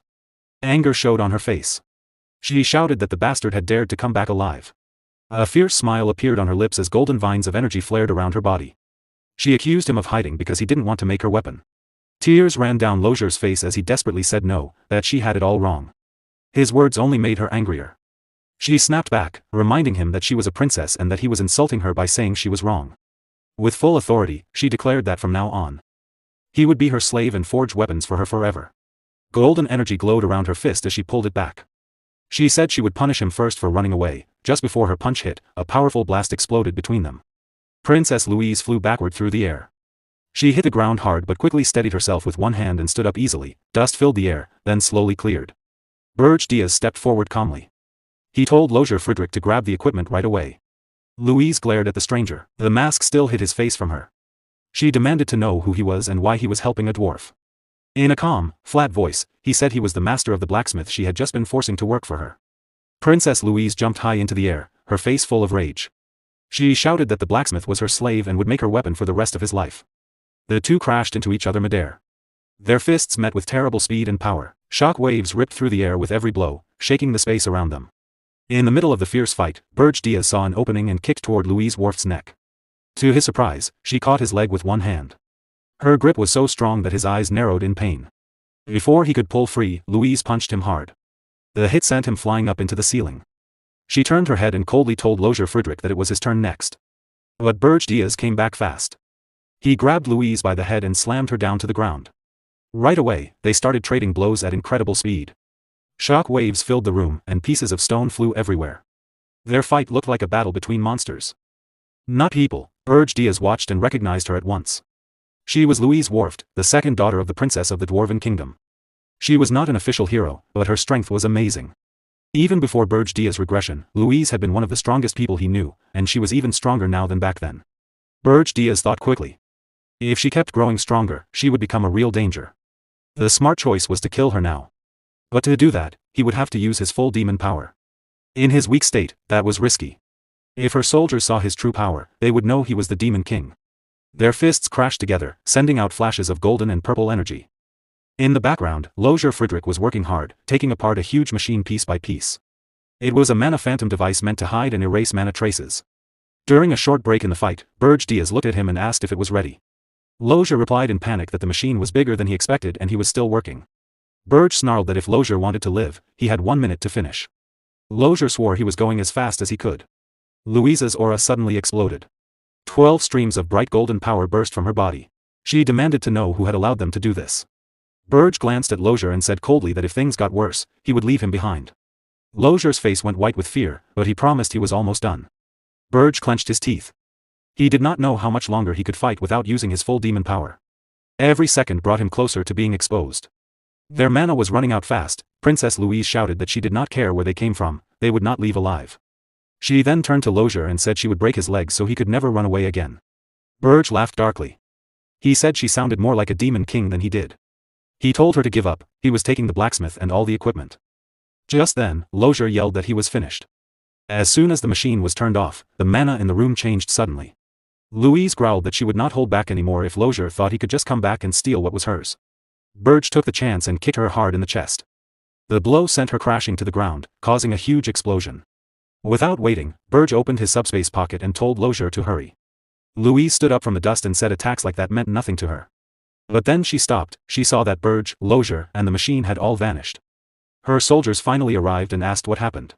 Louise scoffed and called them slow. She asked if they planned to show up only after she was dead. She ordered them to chase Lozier through the tunnels. Then she stopped. The tunnels had been collapsed.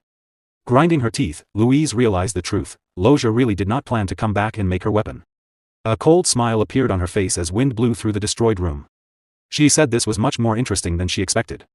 With angry, burning eyes and a twisted grin, she swore she would hunt Lozier down herself, even if she had to search the whole continent. When she found him, she would make him regret everything he had done that day. Then she shouted Lozier's name in rage, her eyes full of fury. Lozier Frederick. Inside the first floor of Berge's tower, the Demon King stood calmly in front of a huge magical machine. He looked at it carefully and said firmly, "This is the magic we need to stop the hero. No matter what it costs, I must have this device." Behind him, Princess Ernand, the first princess of the Hilderan Kingdom, opened her eyes wide in surprise at its size. "It's enormous," she whispered. Nearby, Gordon, the Demon King's loyal servant, tilted his head in confusion. "What does it do?" he asked, sounding worried. "I was cleaning when all this started." He pointed to a strong metal frame built next to the machine. Lozier Frederick stood straight and reported, "The Mana Phantom framework is complete. Installation is finished." The Demon King nodded once. "Good. Activate it now." "Yes, my lord," Lozier Frederick answered quickly. Moments later, the Demon King released his dark energy. A scary purple glow spread across the floor, and heavy pressure filled the air. His voice turned cold. "After everything it took to bring this here, it better work." Lozier Frederick shook under the power but replied, "Activation is already starting." When the spell finished, the machine roared to life. Mana rushed wildly around the room, and blue lightning covered the tower, lighting up everything. Princess Ernand raised her arm to shield her eyes. "The light is blinding." At that moment, a clear system screen appeared in front of the Demon King. System notification, the tower has recognized the Mana Phantom. Synchronization costs 10,000 points. Proceed. The Demon King looked at the screen. "So the tower has this function," he said quietly. "Very well. I will do it myself." Another screen showed his points, available points, 11,182, he chose to synchronize. Synchronization complete. Points remaining, 1,182, final notification, system update. The Mana Phantom now recognizes the Demon King as its master. Processing complete. The Mana Phantom's power source has been fully changed from mana to demonic energy. The Demon King looked up and called, "Lozier Frederick." Lozier Frederick shook his head quickly, full of excitement. "I did nothing, my lord. I never dreamed we could join the Mana Phantom with the tower, or change its power completely. This is the discovery of the century. Even the original creator never thought of this." At that moment, Princess Ernand stepped forward. Her eyes shone as she looked at the awakened machine. "This is incredible," she said. The Demon King turned to her and said casually, "Why don't you try a spell?" Princess Ernand smiled happily. "I'll use any spell I want, then." She started chanting. Bright magical symbols appeared in the air, and a huge Colorful ball of magic formed in front of her. Gordon's face turned pale. Wait! He shouted in panic. I just finished cleaning the tower. Please don't treat it like a playground. The Demon King ignored him and watched the spell. A spell this big should normally be seen and felt far outside the tower. He walked to the door and looked out. He frowned. He could not see or feel any sign of the magic outside. So this is the effect, he said quietly. A tower joined with a mana phantom. Curious, he sent his demonic energy into the tower. He moved his hand, and his face showed shock. The whole tower disappeared completely. A second later, he moved his hand again. The tower reappeared exactly as before. I can hide the tower whenever I want, he said slowly, and bring it back anytime. A small smile appeared on his lips, and a faint purple light glowed in his eyes. Using this power freely is still hard for now, he said calmly. But it will be very useful later. Outside the room, Lozier Friedrich could not hold back his excitement anymore. He shouted, begging for permission to study the machine. He even asked to take it apart, then quickly changed it to examine for research only. He called it a historic discovery that no one in the past or present had ever seen. The Demon King, Berge Diaz, watched him with sharp eyes. You sound like a demon ready for battle, he said. After thinking for a moment, he answered, very well. If you completely destroy the heroes trapped on the first floor, you may study it afterward. Lozier Friedrich's eyes lit up. Red energy surrounded his body. I will crush those heroes without mercy, he promised. He began chanting right away, fully focused on his examination. Berge Diaz turned to Princess Ernand. In a calm voice, he said, you will face the heroes who reached the fourth floor. Princess Ernand froze. Me? She asked, surprised. But I'm a princess. You are also a powerful spirit user, Berge Diaz replied. And you do not plan to return to the palace. He knew it might be unfair. She was still an innocent princess who did not know the world's cruelty, and asking her to fight her own people was heavy. But she stayed silent for a moment, thinking about what spell she could use. Berge Diaz stopped her thoughts. You don't need to fight directly. Just disturb the heroes and show them you are now my ally. If this works, I will grant you another wish. She looked at him seriously and nodded. I'll do it, she said. Then she added, but introduce me as your subordinate, not as a princess. Berge Diaz was surprised for a second, then agreed. Very well. Princess Ernand's face lit up with joy. Like a happy kitten. Thank you. I'll do my best. She blinked playfully and added, should I charm the heroes with my beauty? They'll probably fall for me. No, Berge Diaz said flatly. Do exactly as I say. She nodded. Understood. Later, Berge Diaz sat alone, looking at the system screen. He checked all the plans. The first floor would attack with powerful mana cannons to reduce hero numbers. On the fourth floor, Princess Ernand would act as bait to draw in the rest and finish them. Still, with more than 200 heroes coming, this might not kill even half. He needed to become stronger himself. His eyes moved to the shining treasure in his hand. Thick demonic energy wrapped around it. It was an icy water spirit blossom, corrupted by demonic power, very strong, even against demons. He decided to find more. In another place, Princess Ernand stood in a snowy land with freezing wind. She looked around and sighed. Nothing here either. This is our third try. Berge Diaz answered, maybe our earlier success was just luck. Suddenly, a huge figure appeared in front of them. Berge Diaz raised his arm, dark energy gathering. You again? He asked coldly. I'm tired of these visits. The large orc made a deep sound and bowed low. I am Krotu of the Blue Forest tribe, he said politely. I greet the Demon King. He bowed even lower and begged, we seek your protection.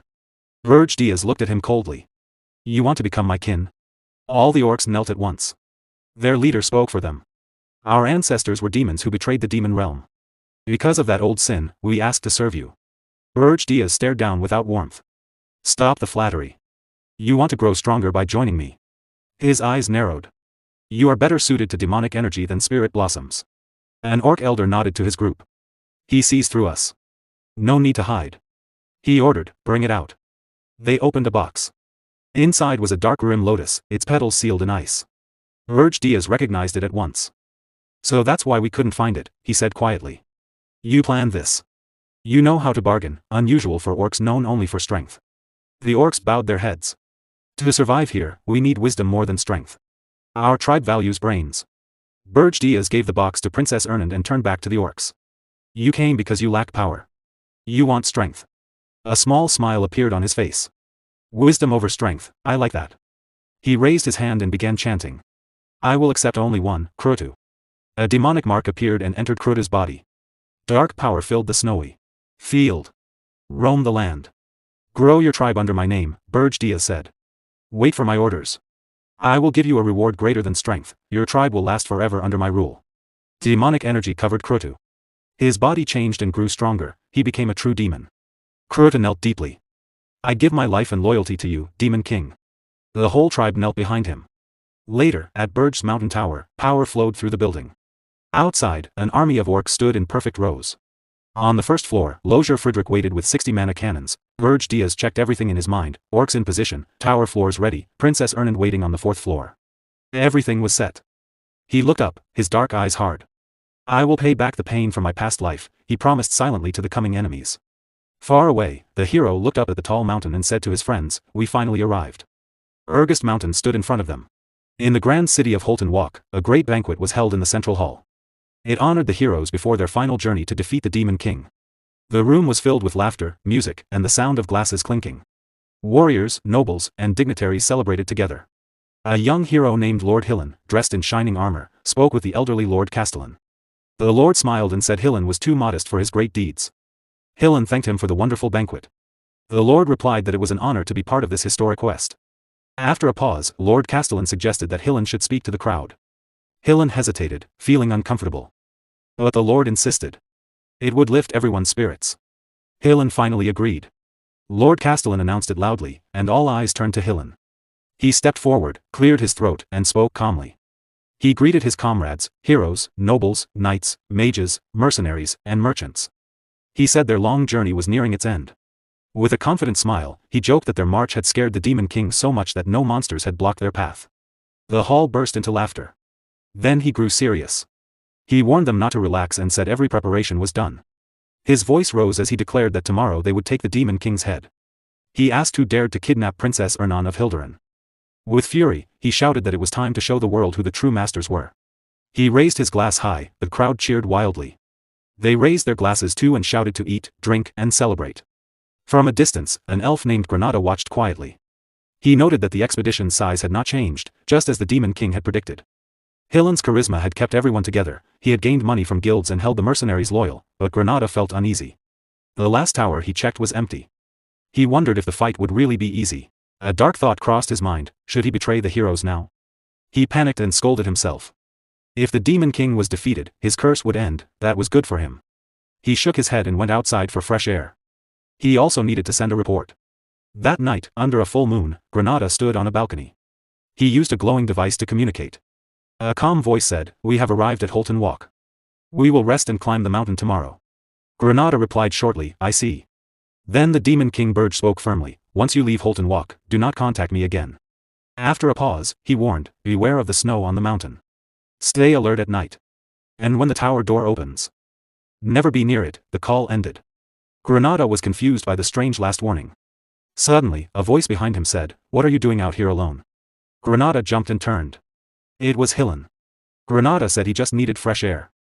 Hillen noticed his tension and offered him elven fruit wine. Granada drank it and felt better. Hillen asked if Granada was worried about defeating the Demon King. He laughed lightly and teased if the elf was nervous. Granada admitted, yes. Hillen looked into his wine and said quietly, actually, I don't know either. Granada was surprised. Hillen explained that attacking a Demon King's tower was always hard. Granada mentioned that Hillen had already beaten the Demon King of Lust. So a new one should be easier. But Granada realized no one knew the details of that victory. He asked Hillen to tell the story. Hillen avoided it. He smiled heroically and said his win was thanks to brave comrades who fought in front. He put a hand on Granada's shoulder and said, comrades like you. He asked Granada to guard his flank in battle. Together, they would win. Granada smiled and agreed. Hillen led him back inside. Later, alone, Hillen smirked darkly. He looked at a ring with a red gem and thought, I'm counting on you this time too, Elf Granada. The next morning, the city of Holton Walk was full of activity. The huge expedition got ready to leave. As the heroes started their march, crowds of citizens lined the streets. They cheered loudly, shouting words of encouragement and good luck. They praised the leaders with cries of, Long live Lord Granada, and Long live Lord Wharton. At the front, Granada walked with a calm, serious face, staring straight ahead. Beside him, Hillen walked proudly, smiling confidently at the crowd's admiration. The cheers grew even louder when people started chanting, Long live Lord Hillen Cargill. Soon, the expedition left the city behind. The cheers faded away. In their place came silence as they entered the harsh Regressed mountain gorge. Tall, snow-covered cliffs rose on all sides. A sharp, cold wind blew through the air. The large group moved slowly through the empty, frozen land. The cold was their only constant friend. As they went deeper into the mountains, some soldiers began to talk. Their worries started to disappear. One said the weather was surprisingly good, little snow and a clear, sunny sky. He added that they would reach the tower easily at this speed. Another smiled and agreed. The goddess of victory must be helping us. A big warrior laughed and said there were no signs of the dangerous monsters everyone had feared. His friend smirked and replied, the monsters are probably too scared to show up now that Hero Hillen is here. While the warrior kept boasting, one of his friends suddenly tapped his head. When the warrior touched the spot, his hand came away covered in strange, sticky purple slime. Confused, he looked up slowly. A massive ghoul towered over them. Fear spread quickly through the group. Soldiers screamed in panic. One shouted, there's a ghoul. His face was full of terror. Another pointed and yelled, what is that thing? Look how big it is. Their confidence broke in an instant. Before full chaos started, Hillen's strong voice cut through the noise. He drew his sword with determined eyes. They finally showed up, he said, the whole expedition prepared to fight. More ghouls poured into the canyon from every side. Hillen stood strong and shouted, do not panic. Protect each other. He quickly made a plan. The canyon was narrow and short. Knights would protect the mages and push forward to break through the enemies. The battle began. Swords hit undead bodies, and magic flashed brightly in the frozen canyon. Suddenly, a warrior yelled a warning, Lord Hillen, a frost giant at the front. Hillen stopped for a moment. A huge skeletal monster made of ice rose from the canyon wall. Its size shocked everyone. Hillen quickly ordered the group to fall back. He turned to Hero Wharton and said firmly, I will fight the frost giant alone. The rest of you escape the canyon. Wharton looked at him in surprise, asking if Hillen really planned to face such a giant monster by himself. Hillen replied calmly, no problem. Then he jumped forward, a strong wave of blue energy hit the frost giant, but the creature did not move. It stood untouched. Hillen attacked again, moving fast against the tall monster. The giant's red eyes glowed with scary power. Its icy bones stood out against the white snow. A confident smile appeared on Hillen's face. In his mind, he thought, a frost giant can't be stronger than the Demon King of Lust. The giant roared loudly and swung its huge arm down at him. Hillen was ready. He slashed upward with great force. His sword broke the giant's icy arm into pieces. Shock waves shook the canyon. The monster roared in pain and anger. Hillen did not wait. When the giant swung its other fist, he shattered that too. With quick, powerful moves, his sword glowing blue, Hillen cut deep into the giant's body. He attacked without stopping. While keeping the giant busy, Hillen looked back and saw the group could escape. He gathered his power and struck a final series of strong blows. Then he shouted loudly, run now, everyone. The expedition rushed forward without delay. Warriors, mages, and mercenaries ran past Hillen and the giant. Hero Wharton shouted too, run away. A huge explosion sounded behind them as Hillen held the giant back. Wharton urged the others on, yelling that Hillen was blocking the path and they had to go now. The damaged frost giant stared after them with glowing red eyes. Full of rage, it roared one last time. Then its body fell apart and exploded in a massive blast that shook the whole canyon. The survivors reached a snowy forest nearby. They fell to the ground, breathing hard, shaking from tiredness and fear. One warrior, still shocked, muttered, dozens of huge ghouls and a frost giant taller than a cliff. This place is crazy. No human should be here. Another agreed darkly, even the Demon King's tower wasn't this bad. A third said their losses were small, all thanks to Hero Hillen's great strength. Soon they talked about where Hillen's power came from. One mentioned a rumor. Hillen had taken the power of the Demon King of Lust after defeating him. The rumor spread fast. Many now believed Hillen was as strong as a Demon King. One warrior said that since Hillen had already killed one Demon King, he must be even stronger now. These words raised their spirits. Smiles returned. They agreed that with Hero Hillen, they had nothing to fear. Granada listened and thought quietly, if it's Lord Hillen, he might really beat this Demon King. But then something new blocked their path. A group of large blue-skinned orcs stood ahead, led by a tall chieftain with curved horns. The journey was not over. The heroes tried to catch their breath. Hero Wharton said seriously, no time to rest. Granada looked closely at the orcs and recognized them. These are pure orcs. Hillen's face grew hard. I feel demonic energy from them, he said coldly. They serve the Demon King. The orc chieftain, named Crew, stepped forward. His huge body and strong muscles made him scary. A cruel smile showed on his face. Foolish heroes, he growled in a low, mocking voice. Welcome to Ergest. Wharton gripped his weapon and said angrily, I'll deal with garbage like you right now. He started to charge. But Granada quickly raised his hand. His sharp elf ears heard a strange, deep rumble far away. Wait, Lord Hillen, he said quickly. This sound. The rumble grew louder. Granada remembered the Demon King's warning, beware of the snow. Fear filled his face. This is what he meant, he whispered. Crew looked down at them coldly. None of you will reach the tower, he said with certainty. The ground started to shake hard. Cracks appeared in the snow on the mountain. The loud sound of moving snow and ice filled the air. An avalanche rushed down the slope. Granada screamed in anger and fear. How were we supposed to know about this? In rage, he cursed, "You crazy Demon King bastard." The avalanche hit fast.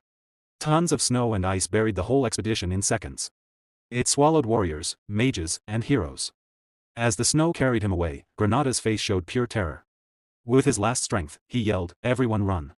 But the roaring snow covered his voice. Far away in his tall fortress, Demon King Berge sat on his throne. Screens in front of him showed the disaster. One by one, pictures of the heroes went dark. A dark smile appeared on his face. "Heroes, welcome once again," he said softly, full of mockery. With an evil grin, Demon King Berge watched the heroes' final screams. His plan had worked perfectly. He leaned back, eyes cold and pleased, and whispered to the dead, "This time, I will hunt you all down." The Demon King sat calmly on his throne, staring at a large screen in front of him. He looked relaxed, his face showing no emotion. When he spoke, his voice was cold and sure. He began to explain the big plan he had already started. First came the snow. On the huge frozen battlefield, the ground itself started to change. A trap was triggered in a specific area. Suddenly, a massive blizzard hit. Everything turned white and chaotic. No one could see far. The cold became deadly, and it was hard to know how much damage was done. The storm swallowed the whole area. Hillenkargel shouted orders over the howling wind. He told the heroes to set up camp and look for anyone scattered by the earlier attack. The blizzard made every move slow and difficult. From his throne, the Demon King kept explaining calmly. His second order was clear: never let your guard down at night. The enemy waiting was not normal, and being careless would mean death. As night fell, things got worse. From the dark forest, ghoul monsters appeared, hard to see in the snow. Huge forest beasts came too, shaking the ground. One knight froze in shock and said, "Orcs monsters again." Weapons were drawn at once. The heroes formed a tight group, ready for another fight. Far away, Granada clenched his teeth in anger. He cursed the Demon King for being too reckless. The fight was getting out of control too fast. The Demon King finally stood up. A dark smile appeared on his face as he moved forward without fear. Avalanche by day, monsters by night, this cruel cycle would keep going. Long before the heroes figured out the trap, they would be too tired in body and mind. Their defeat was certain. 3 days passed like an endless nightmare. The heroes fought to stay alive every moment. When they finally reached the top of the Urgus Mountains, everyone was worn out. They moved slowly, breathed heavily, and had little strength left. One knight spoke quietly, confused. "Where is the Demon King's tower?" The group was shocked. Hillenkargel shouted in disbelief. A tower was supposed to be here, the place for the final battle. But nothing was there. He tried to hide his worry and ordered the group to split up and search. Before they could move, a commander stopped him. He said the mission had failed. Going further would only cause pointless deaths. From now on, staying alive was more important than winning. Hillenkargel turned slowly, staring in shock. The commander's words were firm but sorry. Hillen said nothing, teeth clenched. 6 days after entering the mountains, they finally found the tower. When it appeared, the heroes exploded in anger. One knight yelled about the destruction of Mintanya and called the Demon King mad. When they forced the gates open, confidence returned. A knight laughed and said the first floor was full of weak monsters. He ordered everyone to charge ahead. That was when the Demon King spoke. His cold voice echoed everywhere in the tower. A scary smile spread across his face. His true demon form appeared, filling the air with heavy pressure. This was his third order. The moment the doors opened, anyone who entered would face hell. Magic cannons appeared all around, surrounding the heroes. Lightning cracked loudly. Hillenkargel stared in horror and asked what they were up against. Then bright blue energy beams shot out. The cannons fired. The Demon King sat still in his control room, watching. He said calmly that this was just the first attack, to test how long they could last. When the firing stopped, he smiled faintly. Hillenkargel was still standing. On the battlefield, Helen struggled to stand straight. He gripped his sword tighter, breathing hard. Rage and confusion filled him. Nothing made sense, no strategy he knew explained this. Then Granada stepped out of the smoke, unhurt. Helen felt relief and quickly said they should push to the next floor. Granada looked at him carefully. Only the two of them were left. It was dangerous. But Helen said he had once beaten the Demon King of Lust and taken his power. This enemy was not stronger. With Granada's help, they could win. Granada nodded, and they moved on. The second floor was empty. The third floor was empty too. Helen grew angry. A tower this size should be full of monsters, but there was nothing. Granada stayed quiet. He felt something planned was happening. Empty floors meant someone powerful was controlling the fight. He thought of Princess Ernan. They stayed careful and reached the 4th floor. Both stopped in surprise. A beautiful green forest stretched ahead, like a peaceful garden inside the tower. Hillen could not believe it. A forest inside a tower made no sense. Granada said it was a curse, advanced magic that twisted space. Before Granada could say more, Hillen saw a figure. A young woman in dark, demonic clothes stood there. She gave off strong dark mana. She looked delicate but dangerous. She spoke lightly, almost like a child having fun. She said she was one of the 4 heavenly kings who served the Demon King, the Dark Spirit Master. She looked at Hillen and smiled. He had come to save a princess, but now that princess stood as his enemy, silence fell. Then Hillen understood. His eyes widened. Princess Ernan? Granada looked hopeless. The woman laughed softly and said no, she was the Dark Spirit Master. With a small move, she used powerful dark spirit magic. Hillen's shock grew. That spell was top-level spirit magic, only Princess Ernan could use it perfectly. Everything clicked. The night attacks, the hidden tower, the cannons, the empty floors, it was all planned. Princess Ernan was behind it. Hillen laughed bitterly. The princess he had suffered so much to save had been protecting the Demon King all along. Rage took over. If the world was against him, he would destroy it himself. Before he could attack, the air shook. Dark purple energy exploded. The ground cracked. The Demon King appeared. His presence twisted space. His cold eyes fixed on Hillen. At last, the Demon King said calmly, "I see your face, Hillen Kargil." Hillen pointed his sword, eyes burning with anger. The Demon King had shown himself. The full trap was clear now. Hillen turned to Granada. "Give me your strength." The ground shook. Granada suddenly felt weak. His life force was draining away fast. Hillen's face turned cold. He said softly, "Stay with me, and it will be okay." Granada fell, all strength gone. The Demon King recognized it, a forbidden artifact called the Elf Eater. It turned an elf's life force into mana for the user. Once started, the elf could not survive. Hillen pressed his foot on Granada's face and said it was necessary, for the greater good. The Demon King smiled. He found it funny, low and shameful, but very human. He said if the ring was removed, the stolen power would disappear. Hillen laughed wildly. Even the Demon King of Lust could not take the ring from him. The Demon King said one name, Gordon Derrick. Suddenly, pain hit Hillen. Blood sprayed. His arm went limp. He had felt nothing coming. Behind him stood Gordon Derrick, the Demon King's loyal servant. His sword was already down. He spoke coldly about how noisy and rude humans were. Before Hillen could react, Gordon hit again, sending him flying. Hillen realized Gordon was a high-level demon, too strong even with the artifact's power. Then heavy pressure came. The Demon King was behind him, hand on his shoulder. Hillen tried to move but could not. Space itself trapped him. A huge wolf-shaped shadow appeared, an ancient ruler of the continent. Hillen knew there was no escape. Dark energy gathered around the Demon King. The ground cracked. His voice was calm. "Now you will see what a true Demon King is." The power grew, filling the area with the promise of total destruction.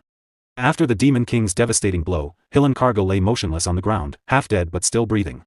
Even in defeat, the fact that he was still alive proved his incredible strength. The Demon King looked down at him with cold respect.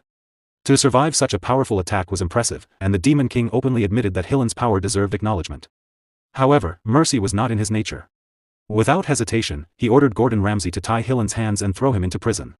He also commanded that the other humans collapsed outside the door be imprisoned. Gordon Ramsay obeyed at once and carried out the orders.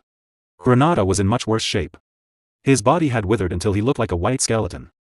Groaning in pain, he weakly said he could already see the afterlife. The Demon King glanced at him, praised his efforts with clear mockery, then casually used Spirit Blossom. In an instant, Granada's body was fully healed. The pain disappeared, his flesh returned, and he stood there frozen in shock.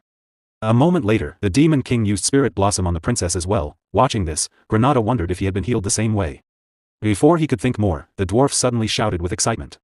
The Demon King recognized the dwarf's hard work and gave him permission to dismantle the tower. The dwarf burst into loud celebration, bowing repeatedly and thanking the Demon King again and again. With everything settled, the Demon King ordered everyone back to their duties. The damaged floors needed to be repaired right away. After giving his final instructions, he turned and left. Calm slowly returned to the battlefield. In the silence, Granada thought about everything he had seen. After such a fierce fight, the Demon King still looked completely unharmed. This matched the terrifying reputation Granada had heard. To him, this was exactly what a true Demon King should be. The princess stood quietly, deep in thought. When Granada asked what was wrong, she said it was nothing. But inside, she could not shake the feeling that the Demon King had been tired. Away from everyone's eyes, the Demon King, whose true name was Berge, collapsed on the floor, completely exhausted. He clenched his teeth and admitted to himself how close the fight had been. A demon king could never show weakness in front of others. He cursed Hilan Cargill under his breath, recognizing how dangerous that human truly was. Facing one of the 10 stars, the 10 strongest heroes on the continent, was no small matter. Hilan was considered one of the weaker members, yet Berge knew the truth. In this life, he had barely used any demonic energy to strengthen himself due to limited resources. If Hilan had been at full strength, victory would have been impossible. Instead, Berge had worn Hilan down slowly. He provoked him, made him panic, and forced him to lose focus. In that moment of desperation, Hilan left one fatal opening. Berge seized it with a full power strike and ended the battle. For now, he considered it a perfect victory, even if it did not meet the usual standards of a demon king. Then he realized something incredible: he had changed fate itself. That thought filled him with new determination. If fate could be changed once, it could be changed again. He believed he could now alter the future and finally take revenge on the heroes who had destroyed him in his previous life. The scene shifted to the Whole Taiwan Walk press conference hall. Chaos filled the room. Officials shouted over each other while reporters accused them of lying. They mocked the claim that the heroes had simply given up because they could not find the tower. Angry investors demanded answers and wanted someone held responsible for the failure. One man stood firm. He insisted the mission was not over yet. According to him, Sir Hilan Cargill and the great heroes had not given up. They were still searching for the Demon King's tower. All they needed was a little more time. That was when the king exploded in rage. He cursed Hilan Cargill for his arrogance and failure. His voice boomed through the hall as he declared that Hilan had talked big but achieved nothing. His patience was gone. If Hilan failed to rescue the princess, he would be executed without mercy. The dwarf princess tried to speak up and explain the hero's journey and the difficult circumstances, but the king cut her off. He refused to listen and immediately ordered that Lower be found. Whispers spread quickly. Some said Sir Hilan Cargill had never returned. Others claimed he was already dead. As rumors grew, news of the new Demon King spread across the continent. With each retelling, the story became more frightening. Fear and despair filled people's hearts, and the world sank into sorrow. Because of this widespread despair, Berge's demonic energy points began to grow rapidly. The scene moved to the Heroes Guild headquarters, where a tense meeting was taking place. The gathered heroes questioned Hero Warden repeatedly, asking if there was any lie in his report. Warden swore on his name that everything was true. One elder hero spoke coldly. The situation was very serious, but since the new Demon King's identity was unknown, they needed to be cautious. He reminded everyone that Hilan Cargill was one of the 10 stars and could not be defeated easily. After long discussion, they decided to wait 10 more days for news of Hilan. If nothing came, all 4,728 heroes across the continent would launch a full attack to destroy the new Demon King. Deep underground in Berge's Tower prison, the Demon King visited Hilan. He noticed Hilan was already awake and commented on his fast recovery. Hilan spoke right away, saying that if he was being kept alive, the Demon King must want something. He demanded to know what it was. The Demon King smirked, pleased that Hilan was willing to talk. He made his offer clear: Hilan Cargill must become his vassal. Hilan froze, unable to believe what he had heard. The Demon King calmly placed a bag of gold coins in front of him and explained the harsh reality of a hero's life. A hero's journey cost enormous amounts of money: food for hundreds, security, lodging, guild fees, armor, weapons, and high-quality supplies. Usually, merchants and nobles paid these costs. When a hero defeated a Demon King, life became rich and comfortable. But when a hero failed, they were buried under crushing debt. This time, all the investments had been placed on one person, Hilan Cargill, the party leader. Even if he escaped, he would be labeled a failed hero and hunted by debt collectors for the rest of his life. Hilan stayed silent, knowing it was true. What disturbed him most was how the Demon King knew all this. Granada stepped forward and admitted he had told him. Hilan shouted Granada's name in fury, accusing him of betrayal.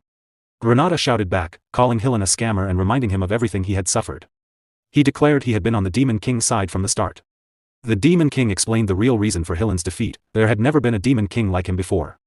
Hilan thought bitterly about those words. He himself had once broken the old standards. Now this Demon King would soon adapt and clear towers even faster. The Demon King laughed and revealed Armani's orb in his hand. He pointed out that if one of the strongest heroes was secretly working against humanity, could humanity ever succeed? The orb was a magical tool used to control subordinates. Once inside the body, it attached to the brain. The Demon King would instantly know any hostile thought, and with one gesture, he could destroy Hilan's brain. This was the test. If the orb could not attach, it meant rejection, and Hilan would die. There were plenty of other heroes to use. The scene shifted to Hilan's companions. Lying half dead on the ground, groaning in pain. Seeing them, Hilan panicked and begged the Demon King to stop. He claimed a hero of his strength was immune to mind control and that the orb would simply vanish. Granada grinned and explained that a hero's mental defenses could be lowered by their own will. The Demon King added with a mocking smile that Hilan's own words had already shown his choice. Enraged, Hillen insulted the Demon King, calling him a mad elf with no shame for wasting a precious tool. He swore he would never submit. The Demon King silenced him and forced the orb down his throat. Terrible pain tore through Hillen's body as the magic took hold. Granada watched and remarked that Hillen was stubborn. Then wondered aloud what would happen if he chose death. The Demon King remained calm. A greedy man who treated his comrades as tools for money would never choose death. A status window appeared. Name, Hillen Cargill. Equipment, Armani's orb. Status, Demon King's vassal. Hillen cursed bitterly, his hatred echoing in the prison. Later, in the castle, Gordon Ramsay reported to the Demon King. Although Hillen was now a vassal, his 100,000 gold debt would limit his actions greatly. The gold coins previously traded for demonic energy points had only amounted to 2,000 gold, enough to match a small nation's yearly budget. Gordon Ramsay asked how they could gather more. The Demon King smiled confidently and said it was time he received a certain message. When Gordon Ramsay looked confused, the Demon King explained, the annual gathering of Demon Kings, the unison of towers. In his thoughts, Berge remembered his past life. He had always avoided such gatherings, finding the idea of Demon Kings working together disgusting. But now he realized those older Demon Kings had survived for centuries. They must have huge amounts of gold and treasure. Gordon Ramsay understood at once. The Demon King planned to trade demonic energy points for money again. In the past, Gordon Ramsay would have objected strongly, but after facing the heroes himself, he now saw the necessity. Following old traditions would never have stopped the heroes. He accepted the truth and decided to trust his Demon King completely. At that moment, news arrived. An invitation to the Unison of Towers had been delivered. The Demon King smiled slyly and declared they would attend. In his mind, he planned to take as much gold as possible from the senior Demon Kings without mercy. Gordon Ramsay bowed and promised absolute obedience. The Tower of Lies stood tall and dark. On the 13th floor was the chamber where the Demon Kings met. The room felt heavy and quiet, as if the air itself was waiting for something to happen. All the Demon Kings were already there, sitting in silence. Then the doors opened. Berge, the Demon King of Flames, a demonic dragon, walked in calmly. His presence filled the room at once. He looked around and smiled slightly. I'm not late, but you're all here already, he said. Do you have a lot to talk about without me? The others did not smile back. Draxen Doldorf, the Demon King of Beasts, a werewolf, stared at him with clear anger in his eyes.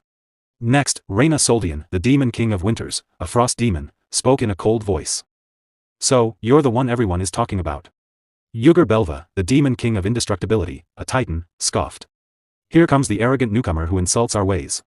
Finally, the host of the meeting spoke. Jason Cockmund, the Demon King of Lies, race unknown, smiled calmly. Welcome, Berge. Berge laughed loudly, full of mockery. You fools, he said.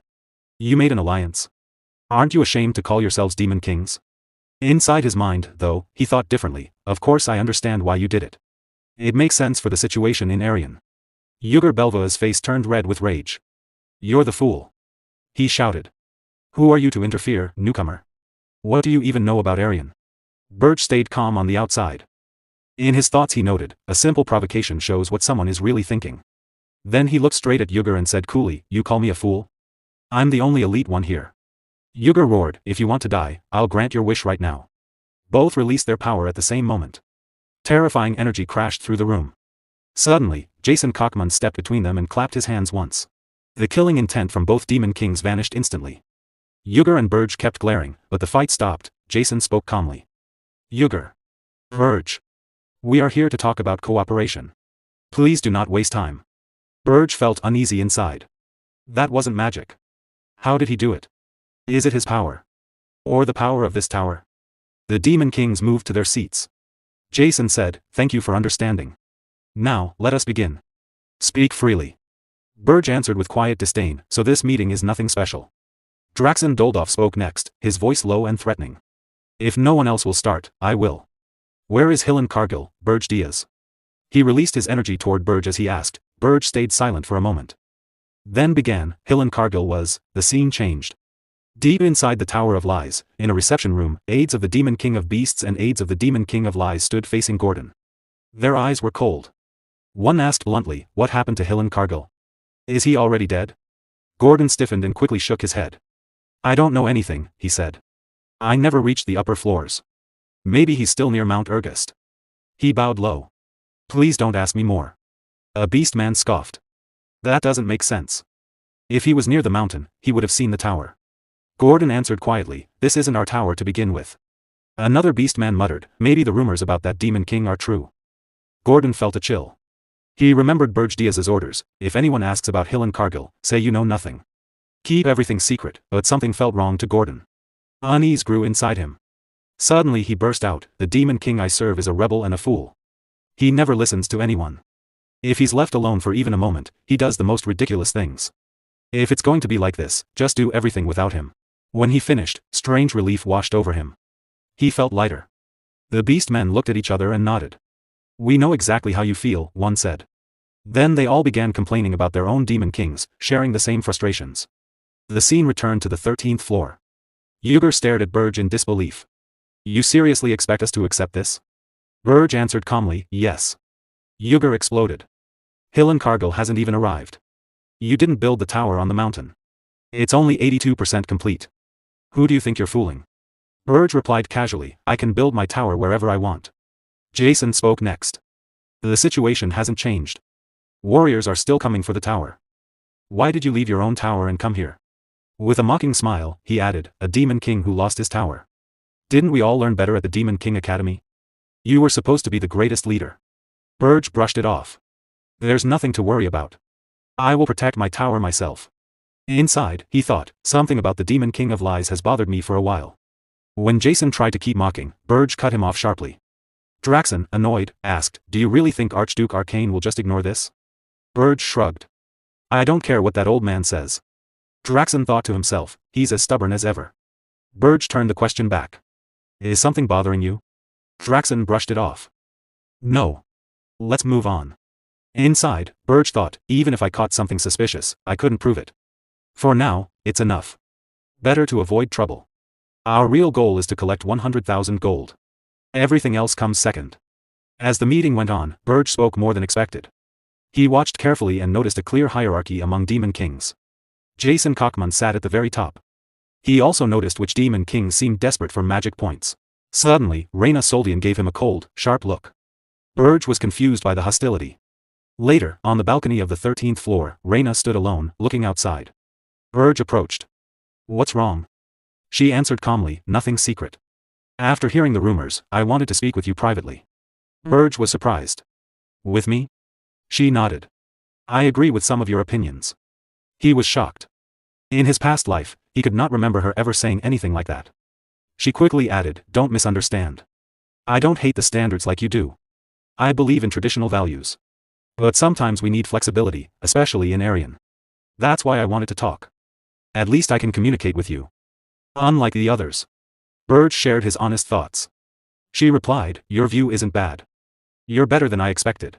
She handed him a small item, a personal communication device. If you ever need advice, contact me. As long as you don't insult the Demon King standards in front of me, I'll tolerate you. She finished softly, I hope someone who can communicate properly doesn't disappear too soon. Berge asked, why not talk to the Demon King of Lies instead? She answered, he can't read your mind the way you think. He's better than the other two, but even he has limits. Then she left the balcony. Alone, Berge thought, I still don't fully trust her. But her clear, honest attitude is valuable. This talk alone made the meeting worth it. At the same time, in Berge's own tower, on the first floor, a princess arrived carrying a tray of fresh cookies she had baked.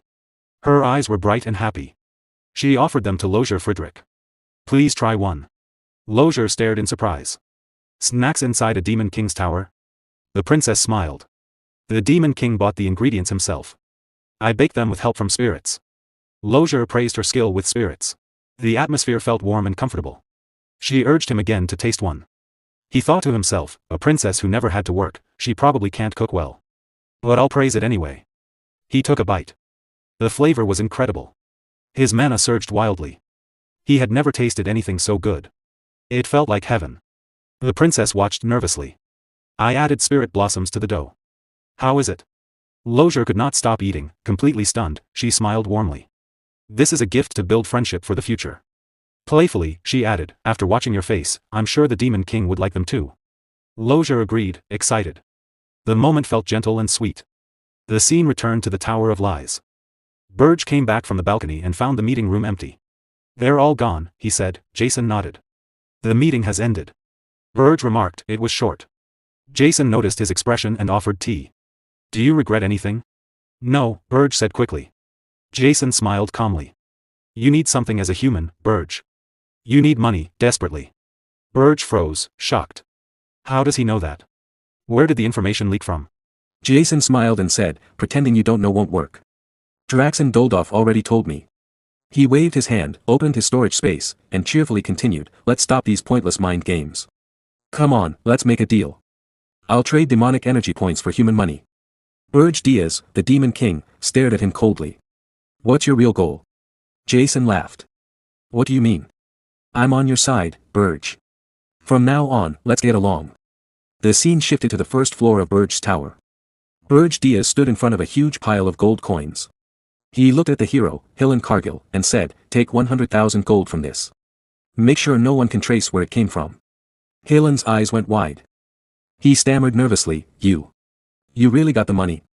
Inside, Berge thought, if Jason follows the flow of this money and figures out everything we're doing, we could end up as his puppets. I can't tell what he's planning, so we must be very careful. He turned back to Hillen and said, I turned the rest of your hero party into black knights and black mages. The man in the middle is Amon from the Golden Moon Merchant Guild. I learned his name when we made the contract. Hillen looked surprised and confused. Berge continued, use these people to grow the money. They will obey your orders. Amon trembled under the Demon King's dark aura that controlled him. In his heart, he thought, I can't believe we become the Demon King's servants. This is humiliating. Please save us, Sir Hillen. Hillen took a deep breath and said to Berge, since my party members are still alive, this isn't a complete failure. I can pay off my debts now. Does that mean I can keep working as a hero? Then he smirked, raised his hand for a handshake, and added, with things the way they are, this isn't so bad for me. I look forward to working with you, business partner. The former heroes, now black knights, gasped in shock. Sir Hillen. Berge's face darkened at the word partner. Berge's face darkened at the word partner. He grew angry, held up a small black seed, and said, let me make this clear. He pressed the seed against Hillen's forehead. Suddenly, terrible pain shot through Hillen's head. He dropped to his knees, grabbed his head, and cried out. Berge said coldly, we are not business partners. You are my slave, and I am your master. One of the black knights smirked and muttered, serves you right. Hillen, still in pain and confused, looked up. Master and slave. I didn't know you were into that kind of thing. Berge turned away. I'm not asking for true loyalty. Just do what I say. Now go. Hillen stood up slowly, still holding his aching head. Suddenly, a soft voice called from behind him. Hillen. He turned and saw the princess standing there with Lozier Friedrich, who was busy with some work nearby. The princess looked sad. She held out a letter and said, could you please deliver this to my younger sister, Elena? Hillen took the letter. Elena? You mean the 13th princess of the kingdom of Hilderan? I can do it, but... Why are you helping the Demon King? You're one of the reasons I ended up in this mess. The princess lowered her eyes. I'm sorry. But I have no plans to return to the kingdom right now. A hero like you surely knows the royal family's secret. Hillen Cargill thought quietly about the royal family's secrets in the kingdom of Hilderan. He remembered the rumors he had heard. If they were true, he could understand why the princess was acting this way. In the end, he agreed to deliver the letter to Elena. Later, inside Berge's tower, Gordon Ramsay spoke to Berge Diaz with worry. He said it was not that he distrusted the Demon King, but he was not sure if the hero Hillen would really obey orders. Berge replied that Hillen was not just someone who only cared about money. At first glance, he might seem greedy like many humans, but that was not true. Hillen was not noble either. What he really wanted was fame and attention. He acted boldly in everything so people would notice him. Berge added that if Hillen was controlled properly with the Armani orb, no one would make a better spy. Gordon Ramsay thought to himself that the Demon King understood humans very well. He realized he could not stay idle any longer. Berge smirked and said it would be interesting to watch a hero, working for the Demon King, destroy human society from the inside. Gordon Ramsay quickly agreed and promised his full loyalty. Just then, someone knocked on the door. Both of them looked surprised. The princess walked in carrying a plate of cookies. She calmly offered them some. Berge took the plate and said she had been coming and going freely lately. He warned that if it bothered him, he would lock her in the underground prison for a month. The princess smiled and told him to try one first. Berge looked at the cookies and called them nothing special, just a simple human dessert. He took a bite. His face changed at once. The taste shocked him. It was a flavor he had never experienced. The princess watched closely and thought, he reacted. Does he like them, just like everyone else? A light sweat appeared on Berge's face. He gripped a chair, then smirked and said, for a human dessert, it's not bad. Inside, the princess was stunned. He had resisted it. Berge then said the cookies contained spirit blossoms, a dangerous ingredient. The princess admitted it openly. She knew he would notice right away. Berge realized this was connected to a reward he had given her earlier. She clearly wanted something in return. The princess laughed softly and said yes, that was true. Berge stayed silent, looking confused. Time passed. Halen Cargill and his group safely descended the mountain with Crutus as their escort. They reached Holton Walk, then quickly used the teleport circle to travel to the kingdom of Hilderan. As for Granada, he soon restored order among his mercenaries. The scene moved to the headquarters of the Scarlet Hawk mercenaries. Granada's men returned, bruised and beaten. Granada was furious. He demanded to know how they could all run away during the first avalanche and leave their captain behind. One mercenary, face swollen and crying, tried to explain. He said the Ergist Mountains were deadly, even heroes had died there. How could mid-level mercenaries like them survive? They had no choice. Granada shouted that survival was no excuse for abandoning their captain. He beat the man in anger. Someone called Granada's name. He turned and saw a blonde female knight. She introduced herself as Keed and said she was a hero. Because of certain problems, she could not join the expedition from the start. Now she had come, hoping to take part, even if late. Granada was confused. Why would a hero come here? Some of his men, already drinking, laughed and said she was the one who had paid for their drinks while the captain was away. They suggested another round. Granada hit them and told them to be quiet. He thanked Keed for the drinks but said the hero's expedition was already over. Keed looked shocked. Granada explained that Halen Cargill and the others had already left Holton Walk. Keed could not accept it. She apologized for being bold but begged him to tell her what happened, especially his failures. Granada decided he would only share what the Demon King allowed. They sat together in a restaurant. Granada told the story. After hearing it, Keed gave him a few gold coins in disbelief. She now understood the Demon King's tower was not at the very top. There was no reason for her to stay. She thanked him for his time and said the gold was a gift. Then she left. Once she was gone, Granada's men laughed and called her a naive hero who knew nothing about the world. They said it would be good if she was not betrayed someday. Granada grew angry and threatened to cut off their hands if they kept talking. He watched the female knight leave. The scene changed to a quiet alley in Holton Walk. Keed arrived and said, "It's time to go back. The princess's fiancé is waiting." A firm voice answered, "No. I want to live as a hero." Granada watched secretly from a hiding spot, driven only by curiosity. He noticed the bulky figures moving silently. They wore masks that hid their faces. He realized that hero was actually a princess. Kingdom matters should stay within the kingdom. Suddenly, a knight stopped Granada. He pressed a sword against Granada's throat. Granada began to sweat, filled with fear. The knight demanded to know who he was and accused him of spying. He also noticed Granada was using strange magic. Granada panicked inside. The item was a magical artifact from the Demon King. If they caught him, they would learn he served the Demon King. The knight's face grew darker. He decided Granada was a spy from another realm and could not be allowed to live. Terrified, Granada thought of the Demon King. He knew he had chosen the wrong place to hide. His mind raced, trying to find a way out. Granada, an elf, is suddenly spotted by a knight. As soon as he is seen, he starts running toward the palace entrance. Knights around the area shout that an assassin has appeared. Their cries warn everyone not to let him escape. Shock spreads as people realize he might be an assassin. The knights quickly urge the princess to step back. A female knight looks stunned by the sudden chaos. Granada knows he is in big trouble. He grits his teeth and thinks he is the only elf in Holton Walk right now. If he uses his elf powers, he will be targeted easily. Still, he decides he must use his strength to survive. He doubts if he can escape safely. The knights surround the princess to protect her. They tell her to stay back and leave it to them. But the princess refuses. She says she is a warrior too. Granada panics inside. He knows he has no choice but to use his power, even if his identity as an elf is revealed. The knights shoot arrows at Granada. The situation gets worse. At that moment, Berge appears. He says he was wondering why everything was taking so long. He uses his power to destroy the arrows in midair. Granada is shocked. Berge spreads his wings, flies up, and holds a magic flame in his hand. He tells Granada he must have been playing around in a place like this. Granada looks at him in disbelief and anger. He recognizes Berge as the Demon King. Even after seeing such power, Granada cannot fully believe it. Berge casually says there is no need to worry about wounds that heal with saliva. Granada replies angrily that he is being serious. The knights panic and shout. They think the Demon King has come to kidnap the princess. They believe he wants sacrifices. They focus on protecting her. The princess, who is also a knight, steps forward. She says she does not care about her own safety. She tells the knights not to hesitate. She says this is their chance to capture the Demon King. She orders them to attack without worrying about her. Berge Diaz looks at the princess with mild surprise. He learns something new about her. The knights do not believe it. They shout and get angry. They question why the Demon King is even there. Granada, annoyed, agrees with the knights. He demands to know why the Demon King is here. Berge Diaz answers calmly. He says it was a coincidence while he was running an errand. The knights get angry. They call him a liar and refuse to believe it was just a coincidence.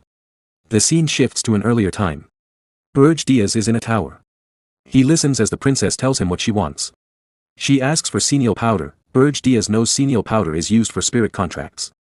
The princess smiles and confirms it. She tells him a story from hundreds of years ago. An elf named Senya returned to the human kingdom. The king ordered her to make a supplement so humans could form spirit contracts more easily. This led to the creation of senile powder. Berge Diaz says the princess does not need it because of her talent. She pretends to look sad and says he overestimates her. She explains there is little mana in the tower. Without senile powder, her spirits would not work well. Berge Diaz says he is thinking of contracting a higher level spirit. The princess gets flustered, turns away, and pouts. Her fire and water spirits do the same. She admits it might be true. Berge Diaz confirms it. The princess thinks about a past life with Hernan.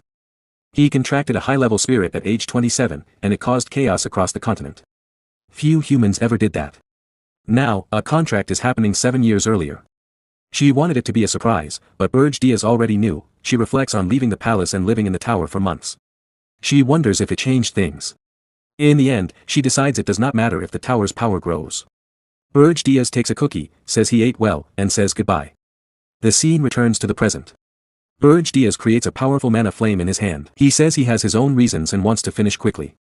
The princess, now called the warrior princess, is shocked by the flame. Berge Diaz releases it, causing a huge explosion. Everything around is destroyed. But the warrior princess still stands. A strong green aura flows from her body. Berge Diaz is surprised. He comments on whether a warrior is truly a warrior. The knights warn her not to move. They say her life is in danger. Her anger grows. A stronger aura bursts out.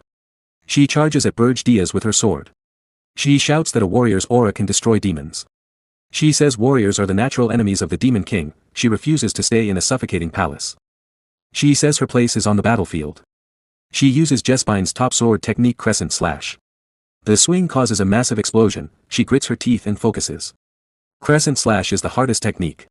It releases aura instantly to cut the enemy. Only the best in the imperial family inherit it. She thinks about her honor. She is a lower-ranked princess with little value. She was to be sold to a foreign king. She refuses to accept he is a pervert. She feels deep injustice. She questioned it and trained hard with the imperial sword instructor. She trained day and night to be seen as a warrior, not just a princess. If they capture the Demon King here, she can be recognized as a true warrior. Then, even under command, she can gain freedom. She resolves to save her husband. The tension rises. Berge Diaz gathers power in his hand. He destroys her sword completely. He smirks and says it was a useful sword. The warrior princess stares in shock at the broken pieces. Berge Diaz says his ultimate skill is out. He adds a warrior would not die from this. A dark red negative aura pours from his body. He hovers above her, dominating the space. The princess looks up in terror. Sweat drips. Her body shakes. In a trembling voice, she says this enemy is unbelievable. Berge Diaz grins evilly. He says being both princess and warrior makes her useful in many ways. Her fear deepens. She freezes in panic. She worries the perverted Demon King will take her too. The knights rush to protect her. They stand between her and him, knowing the danger. Berge Diaz unleashes a massive explosion. Powerful aura destroys everything around. After a few minutes, the fog clears. Many knights lie dead on the ground. 2 healers arrive. They are shocked by the destruction. They wonder what kind of explosion caused it. They sense demon magic and question if a demon was in Horton Walk. They see an injured person and check for enemies. They rush to the fallen knights and call out. One barely alive knight speaks weakly. He mentions the princess and the Demon King. The healers are stunned. They beg him to stay awake and explain. The knight groans and says the Demon King used black flames. The healers realize it was the Demon King of Urgus. The scene shifts to the dungeon in the Tower of Berge. Berge Diaz has brought the warrior princess there. She lies unconscious, covered in bruises and wounds. Another princess looks at her and asks if this is senile. Berge Diaz say, she is Key Jespine, the 9th princess. From now on, they will live together on the 4th floor. She is injured and needs treatment. If raised well, she will be useful later. The princess agrees but asks why another princess was brought in suddenly. Berge Diaz says he saw her on the way and picked her up. He kidnaps princesses to earn magi points. Targets can be high or low rank. The princess asks what magi points are. Berge Diaz is shocked. He realizes he almost revealed a secret. He wonders if she asked on purpose. He denies it and says she misheard. He changes the topic and says he will bring senile powder. She agrees. As he leaves, he thinks to himself he has become too comfortable seeing her often. He tells himself to focus. He is the Demon King, and she is just a prisoner. News spreads fast. The 9th princess of the Jespine Empire was kidnapped in Horton Walk. It reaches the whole continent. At the Hero Guild headquarters, Hillen Cargill stands in the center. Heroes question him. One says there is no lie in his words and asks him to swear. Hillen lowers his head in shame. He admits he could not find the Demon King's tower. He will take responsibility. Another hero reassures him. If warriors are blamed for failures, no one would lead in the future. Hillen thanks them. Another hero shares news. At the same time the warriors retreated, the Demon King of Regressed kidnapped the 9th princess. The Jespine Empire requests raising a warrior's banner. He has experience with Regressed and says it is the fastest way. He asks for opinions. Hillen regrets for the princess. He says instead of war now, use a small team to find the tower first. Once found, subjugation will be easy. A true strong Demon King would not hide his tower. The heroes agree. They say a weak, cowardly Demon King is no big threat. One silent hero speaks with a dark face. He says follow Hillen advice until the tower is found. All-out war is paused. Hillen bows and agrees. In his mind, he speaks to the Demon King. He wonders if this is what the Demon King wanted. He used his power to delay the war and bought time. The scene shifts to Berge Diaz. A service opens. Gordon Ramsay appears and reports Hillen Cargill words. Berge Diaz calmly says to keep watching. He feels troubled. He did not expect the heroes to prepare an all-out attack. He sighs in relief. Without Hillen Cargill, he would be in trouble. He thinks taking Hillen as family was a good choice. Outside, Hillen Cargill and Granada move around. With their influence, he can delay the warriors. Berge Diaz continues his plan: kidnap more princesses to gain magi points slowly. He plans to use valuable Armani's orb for power. Dwarves remodel the tower, making the 1st floor stronger. With Krutu influence growing, and a contract with a high-level spirit, including Princess Ernan, even small groups of warriors cannot challenge him. With the strong tower ready, Berge Diaz prepares true revenge against the warriors who killed him before. To do that, he need to obtain senile power. He dreams of taking a city full of powerful wizards and warriors, a magical city in Amur if he can get it without being caught. This is going to be way too hard. The scene moves to the kingdom of Akan, in a city famous for magic engineering called Amore. On the edge of the world's biggest magic market stands a small, plain shop named Jetson's Paradise. Inside, the shopkeeper sits lazily reading a newspaper. He looks bored and disappointed. He sighs and thinks about the latest news and rumors. The 9th princess of Jespine was kidnapped right after the hero expedition ended. People are angry because the Hero Guild does nothing. The article also says a hero named Roger is now being hunted. The shopkeeper quietly decides that these are truly the end times. Suddenly, the doorbell rings. A customer named Berge Diaz walks in. The shopkeeper quickly hides the newspaper, smiles brightly, and greets him warmly. He asks if Diaz is looking for something special. Diaz looks around with no interest. He says he wants some powder and asks if they have it. In his mind, he thinks, this powder is for the princess. She asked me to get it herself. The shopkeeper gets very excited. He says yes, they have it. He acts overly happy, as if Diaz is his very first customer ever. Diaz feels annoyed and thinks the shop looks old and dirty. The kingdom of Akan is famous as the holy land of magic engineering. Heroes, mages, and alchemists from everywhere come here. Big famous shops are always full of strong people. Because of that, hiding demonic energy is risky. That is why Berge Diaz chose this quiet, almost empty shop on purpose. The shopkeeper happily shows 2 glass vials of sun powder. He laughs and says Diaz is very lucky. He offers a special discount, only 1 gold coin per vial. He acts like it's the biggest sale ever and says no other shop has this deal. Diaz gets angry. He tells the man to stop shouting and says the price is still too high. He picks up 1 vial and looks at it. He says normal sun powder is green, but this one is purple. Why? The shopkeeper laughs and explains it is a new, secret version made inside the mage tower. It is not for sale yet. He calls it super rare and says it is a great deal. If Diaz does not buy it now, he will never get it again. Many people want this powder. The shopkeeper smirks to himself. He thinks Diaz looks like a noble and must have a good reason to come to this faraway shop. He decides to cheat him and charge more.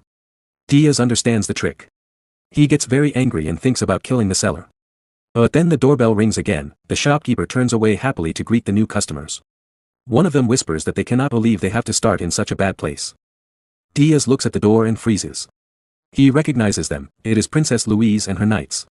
One knight tells Louise, "If that man Roger has any sense, he will stay away from busy places." Louise answers angrily, "This makes me so mad. I cannot believe I have to come to this dirty place because of him." Diaz feels nervous. He is the one who kidnapped Roger, so he is worried. The knight walks to the shopkeeper and says they are looking for someone. Diaz watches her carefully. He notices her angry temper, rough voice, and twin tails. He is sure this is Louise Ver. He hopes she does not recognize him because he used a magic item last time.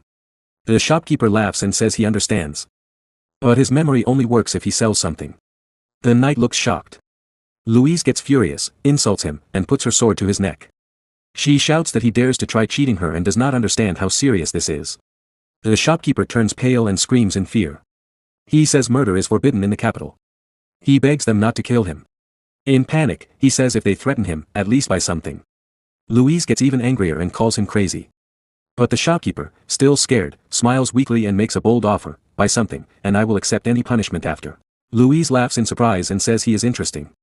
She agrees to see what he has. The shopkeeper quickly renames the purple sand powder as Archie powder.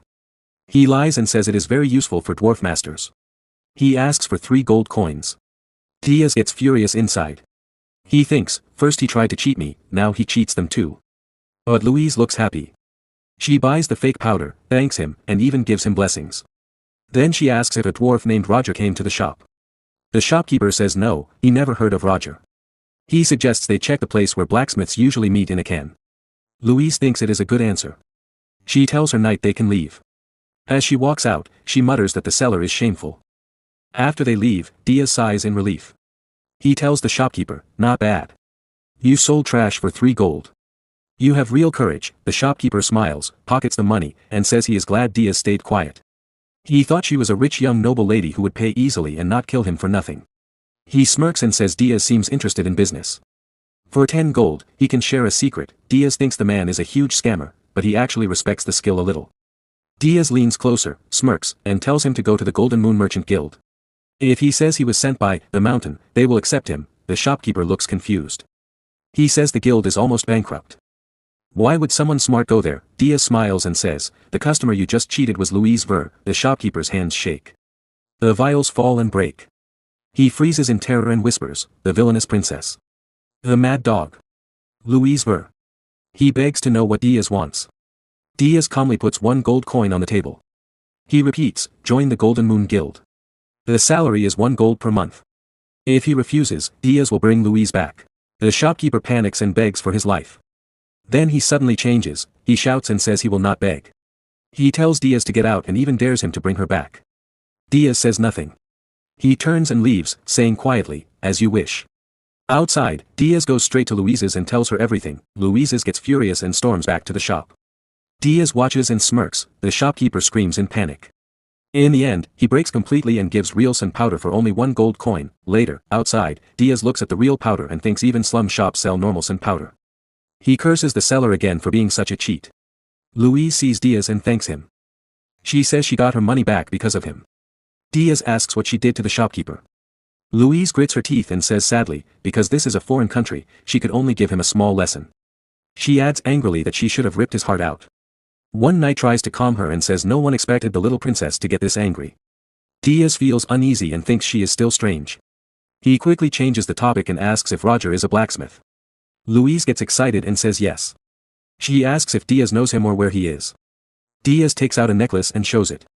He asks if it is connected to Roger. The knight is shocked and says yes, it is one of Roger's early works. Diaz tells a made-up story. 2 months ago, he met Roger in a forest in Ormoth. Roger was starving, so Diaz shared food. Roger gave him the necklace as thanks. Louise holds the necklace tightly. Her body shakes with anger. She says she owes Diaz again. She wishes she could invite him to the palace for 5 days of drinks, but she cannot right now. Diaz feels nervous and hopes she controls herself. Louise gives him a badge. She says if he shows it in the Dwarven Kingdom, he can get the best equipment. She asks him to keep it for now because they must catch Roger soon. Diaz thanks her and says it looks useful. Louise and her knights start to leave. One knight asks what is next. Louise says she will contact the queen and ask for more soldiers. She smirks and says this time Roger will not escape. She promises he should wait for her. Diaz stands alone. In his mind, one word repeats, heart. Old memories come back. After his regression, rebirth, he forgot something important. Around this time in the past, Draxen found the heart of a mystic beast. He absorbed it and became much stronger. That power changed everything. Diaz realizes that power is what he wants most now. As the new Demon King, he is still weak because of dimensional limits. If he fights Laos one-on-one right now, with Laos having top gear, he might win, but only barely. That is not enough for revenge or survival. He decides, he must get stronger. His plan is clear. He will send Louise to Ormouth, to the Tower of Beasts. There, two monsters will fight, the mad dog Louise Werft and the Demon King of Beasts, Draxen Doldorf. While they destroy each other, Diaz will hide and wait. When the fight ends, he will take the heart for himself. The scene shifted to the tower's new features.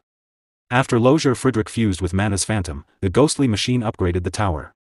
It gained two new functions, remote activation of the top floor and an item transfer system. Without warning, a box wrapped in swirling purple energy appeared in front of the emitter. A calm voice echoed through the chamber, send item. This is a function far above.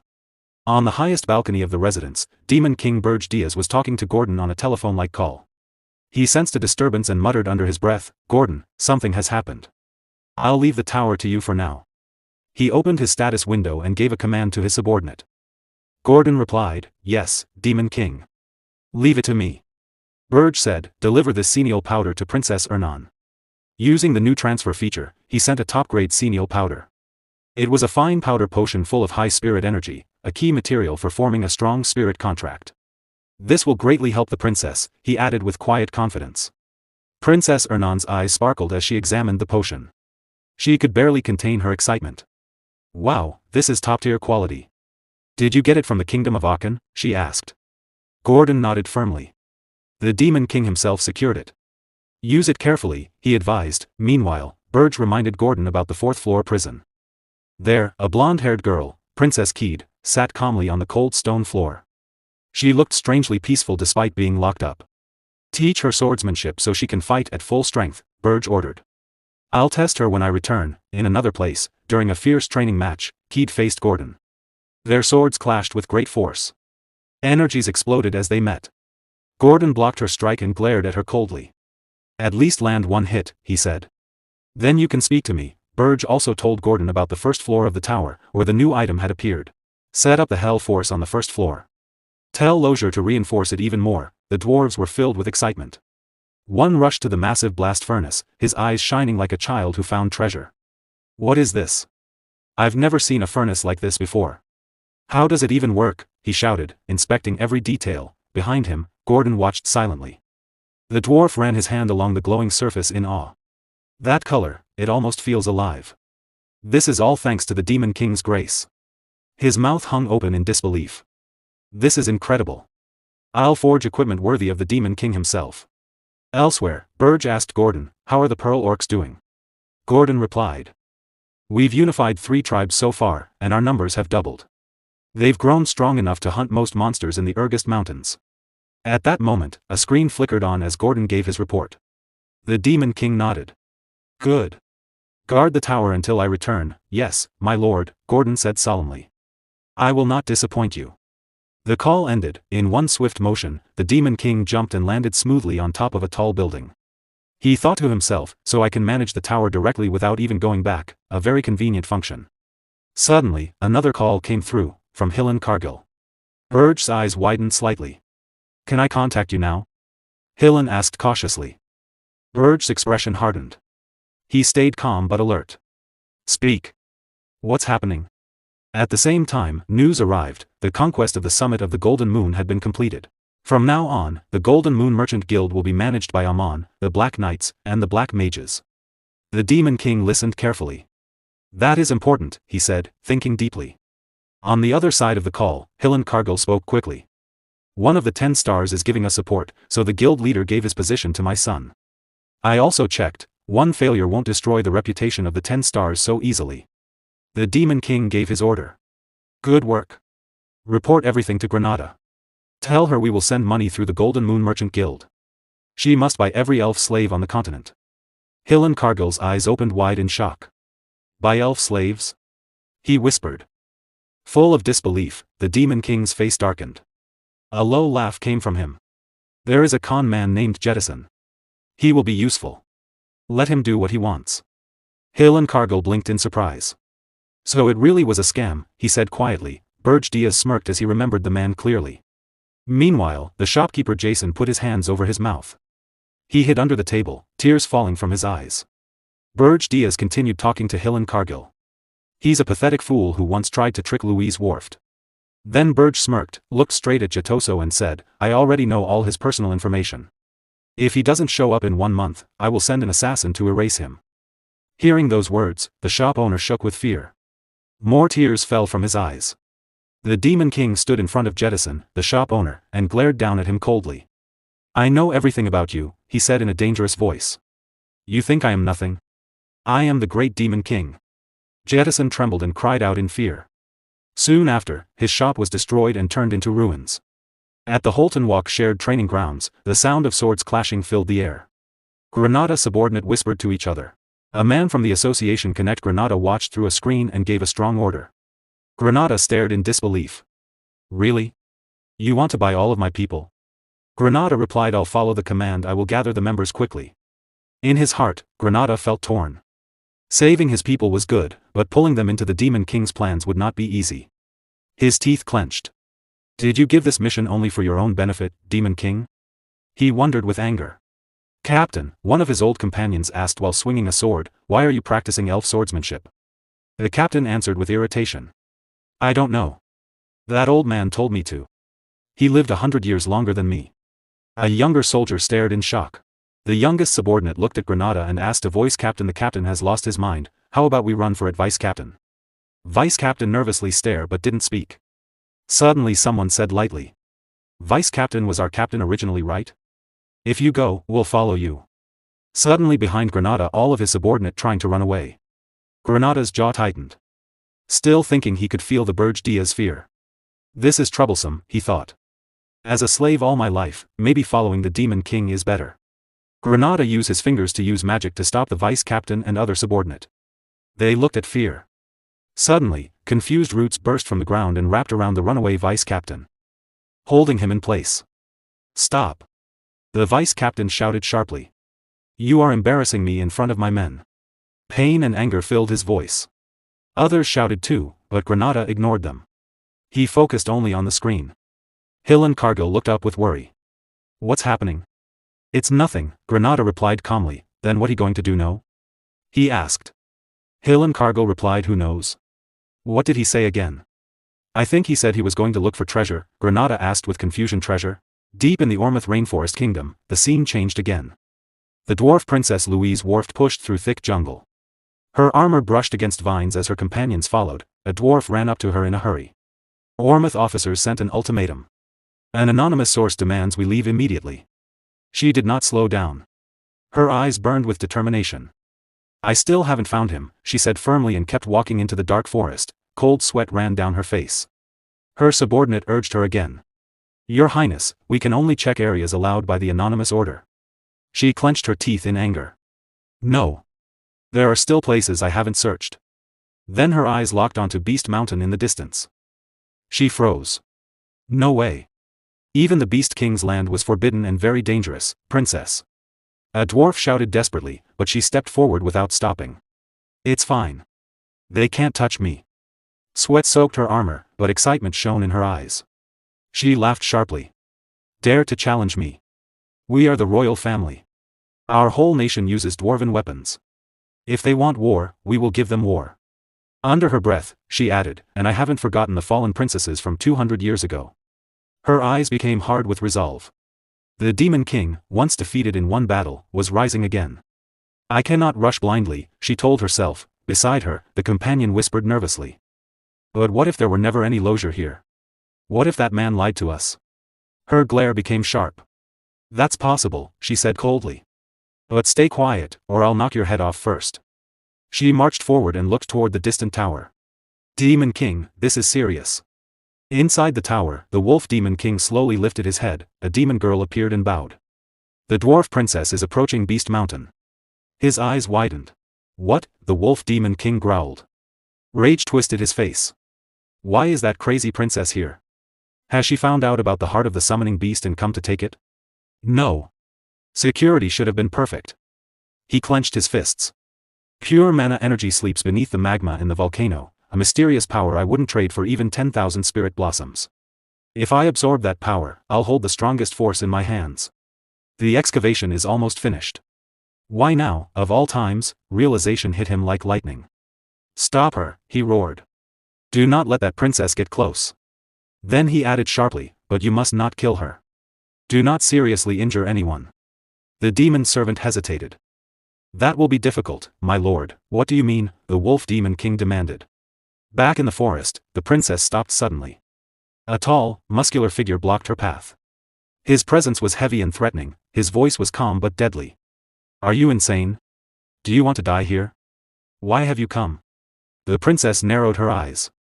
The pride of the dwarves will not be scared. This is Demon King territory, the man replied, gripping his sword tightly. Entry is forbidden. Did no one tell you? A dark chuckle came from him. There's always a risk of being killed by demons. He was Max, the second prince of Ormith, the princess answered without fear. They won't touch me. Move aside. I won't leave until I find Lozier. Max's face twisted in anger. Dwarves really lack brains. He remembered the full war 200 years ago near the kingdom of Jaspin, right next to the Demon King's castle. I made a lot of profit supplying war materials back then, he said bitterly. Jaspin grew stronger because of that so-called profit. But if you die here at the hands of demon soldiers, it won't be the same as before. Behind the princess, dark red energy burst out and swirled wildly. A whisper seemed to echo inside it, if you die today, take the Demon King's head with you. She ignored her subordinates' cries and stared only at Max. In our country, Max started. Enough, she cut him off with a sneer. The tension broke. Both got ready to fight. The forest shook as their power rose. Suddenly, more men stepped out from the shadows, shouting with excitement. Now it's our turn to take the rewards. Max tightened his grip on his weapon. Kill them all. His soldiers and hunting hounds surrounded the dwarf princess and her group, blocking every escape. For the prosperity of the kingdom of Ormus, Max said coldly, you will all die here. Rage poured from the princess as she raised her axe. You dare touch me here, you cowards. In the distance, the sound of demonic galloping echoed across the battlefield. Inside the tower, the wolf Demon King roared in shock. What? Stop this right now. His eyes widened as he understood. The Ormith Forces planned to kill the princess and blame him for it. A full-scale war, like 200 years ago, was starting. Outside, monstrous demonic creatures were sent out immediately. The princess must survive, he thought grimly. Blood and violent mana began to stain the forest. Max's comrades moved forward without mercy, cutting down dwarf soldiers with terrifying skill. The scene became brutal. Then, a golden shield suddenly flared around the princess. Release them all, she shouted. One wounded dwarf cried, Princess, their numbers are too many. We can't win head-on. Run. Clear a path. Her teeth clenched. Fury burned even stronger. So frustrating. I'll smash everything myself. Please calm down. All princess subordinate begged, she ignored it. Max raised his weapon. Mana blazed around him wildly. He sneered. You defend yourself like a turtle, hiding behind that weak shield. At that moment, purple energy exploded in front of him, bright and violent. Max froze, staggered back in shock. Has the Beast King subordinate arrived already? A dark purple aura grew stronger above them. A cold, steady voice spoke to Max, the Ormith's attack was never part of my plan. Humans are unpredictable and complicated. Max froze, eyes wide. You're not a beast. Demon. At the same moment, both the princess and Max trembled under the powerful presence. Berge appeared, a mocking smile on his lips. His voice cut through the battlefield like ice. Die here, Prince of Ormith. He activated his equipment, a magic tool mask for facial recognition. His expression stayed hard and determined. The Demon King was ready to act. The prince stared at Berge in shock, realizing he was a high-ranking demon. Without hesitation, he ordered his men to kill Princess Louise while he dealt with the demon himself. His soldiers quickly obeyed and rushed toward Princess Louise with the intent to kill her. Before they could reach her, terrified screams filled the air. The prince turned around in disbelief. Princess Louise was moving so fast she was almost invisible, cutting down his men one after another with perfect precision. Within moments, they were all dead. She stood among the fallen soldiers, her anger burning fiercely. A deadly glare flashed across her face as she shouted for everyone to close their eyes. As she screamed, a terrifying power exploded from her body. The air trembled under the weight of her aura. It felt heavy and suffocating, pressing down on everything around her. Max tried to stay calm, but fear slowly crept into his heart. He wondered why people were talking about dwarves when the real danger was the furious princess standing before them. Suddenly, a dark and suffocating aura burst from the Demon King. Black energy wrapped around Max, trapping him in place. He struggled but could not move. The pressure was too strong.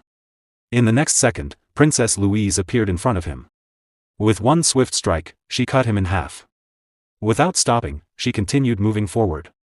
Her anger had not faded. It only burned stronger. The remaining soldiers trembled in fear and began to run in every direction. No one could stand against her overwhelming power. Princess Louise searched the battlefield for the dark demonic energy she had sensed earlier, but it had disappeared. Some of Max's remaining soldiers gathered their courage and accused her of attacking the prince. Even as they shouted, they could feel her terrifying energy filling the air. Her face grew even harder. Her power grew stronger. She said they had come to kill her first. She would send them to join their prince. Her voice rose with anger. The ground under her feet shook from her great strength. At that moment, the dwarf soldiers arrived. They quickly formed a wall around the princess. They wanted to protect her and stop anyone from getting close. They moved together perfectly and made a tight group. Some soldiers rushed forward from the wall. They attacked the enemy's back. The forest turned into chaos. Big explosions rang through the trees. The ground shook when strong attacks hit each other. Smoke and waves of force tore through the area and the battlefield. From far away, the Demon King watched the fight with calm eyes. He knew Louise would not die here. He decided to let things happen and start his main plan. He looked up at the tall building ahead, called the Tower of the Beast. The scene moved to the tower. A huge wave of power came from it. The power was thick and strong. It made the air shake. Inside, the Beast King stood in anger. He shouted at one of his subordinate. The subordinate quickly started to report about the Demon King's magic. But before she could finish, the Beast King cut her off. He said coldly that the magic did not come from his family. Another demon lord had sent demons into his land. From their strength, they must be top-level demons or even stronger. His face grew dark. His anger rose. In his mind, he thought carefully. While the dwarf princess and Prince Orms fought, other demon groups were attacking at the same time. The timing was too perfect. He decided to check it himself. The scene went back to the forest. The Beast King reached the battlefield. His presence felt heavy and strong. He asked right away what had happened to the dwarf princess and the invading demon. One soldier tried to answer and called him Demon King. But before he could finish, another soldier said they had just arrived. The princes had been surrounded by Orm's soldiers. The Beast King's anger grew. His power rose. A bad thought came to him. He feared that if the big attack from 200 years ago happened again, he still did not have the power to stop it. A beast soldier said nervously that the princess was already surrounded by Orm soldiers. He tried to save her. But before he could explain more, the scene changed to Princess Louise on the battlefield. She cut down every soldier in front of her with fast, strong attacks. No one could stand against her. Her own soldiers saw this and shouted for her to stop. They warned that more would turn into pure killing. But her anger did not slow down. The scene went back to the beast soldier.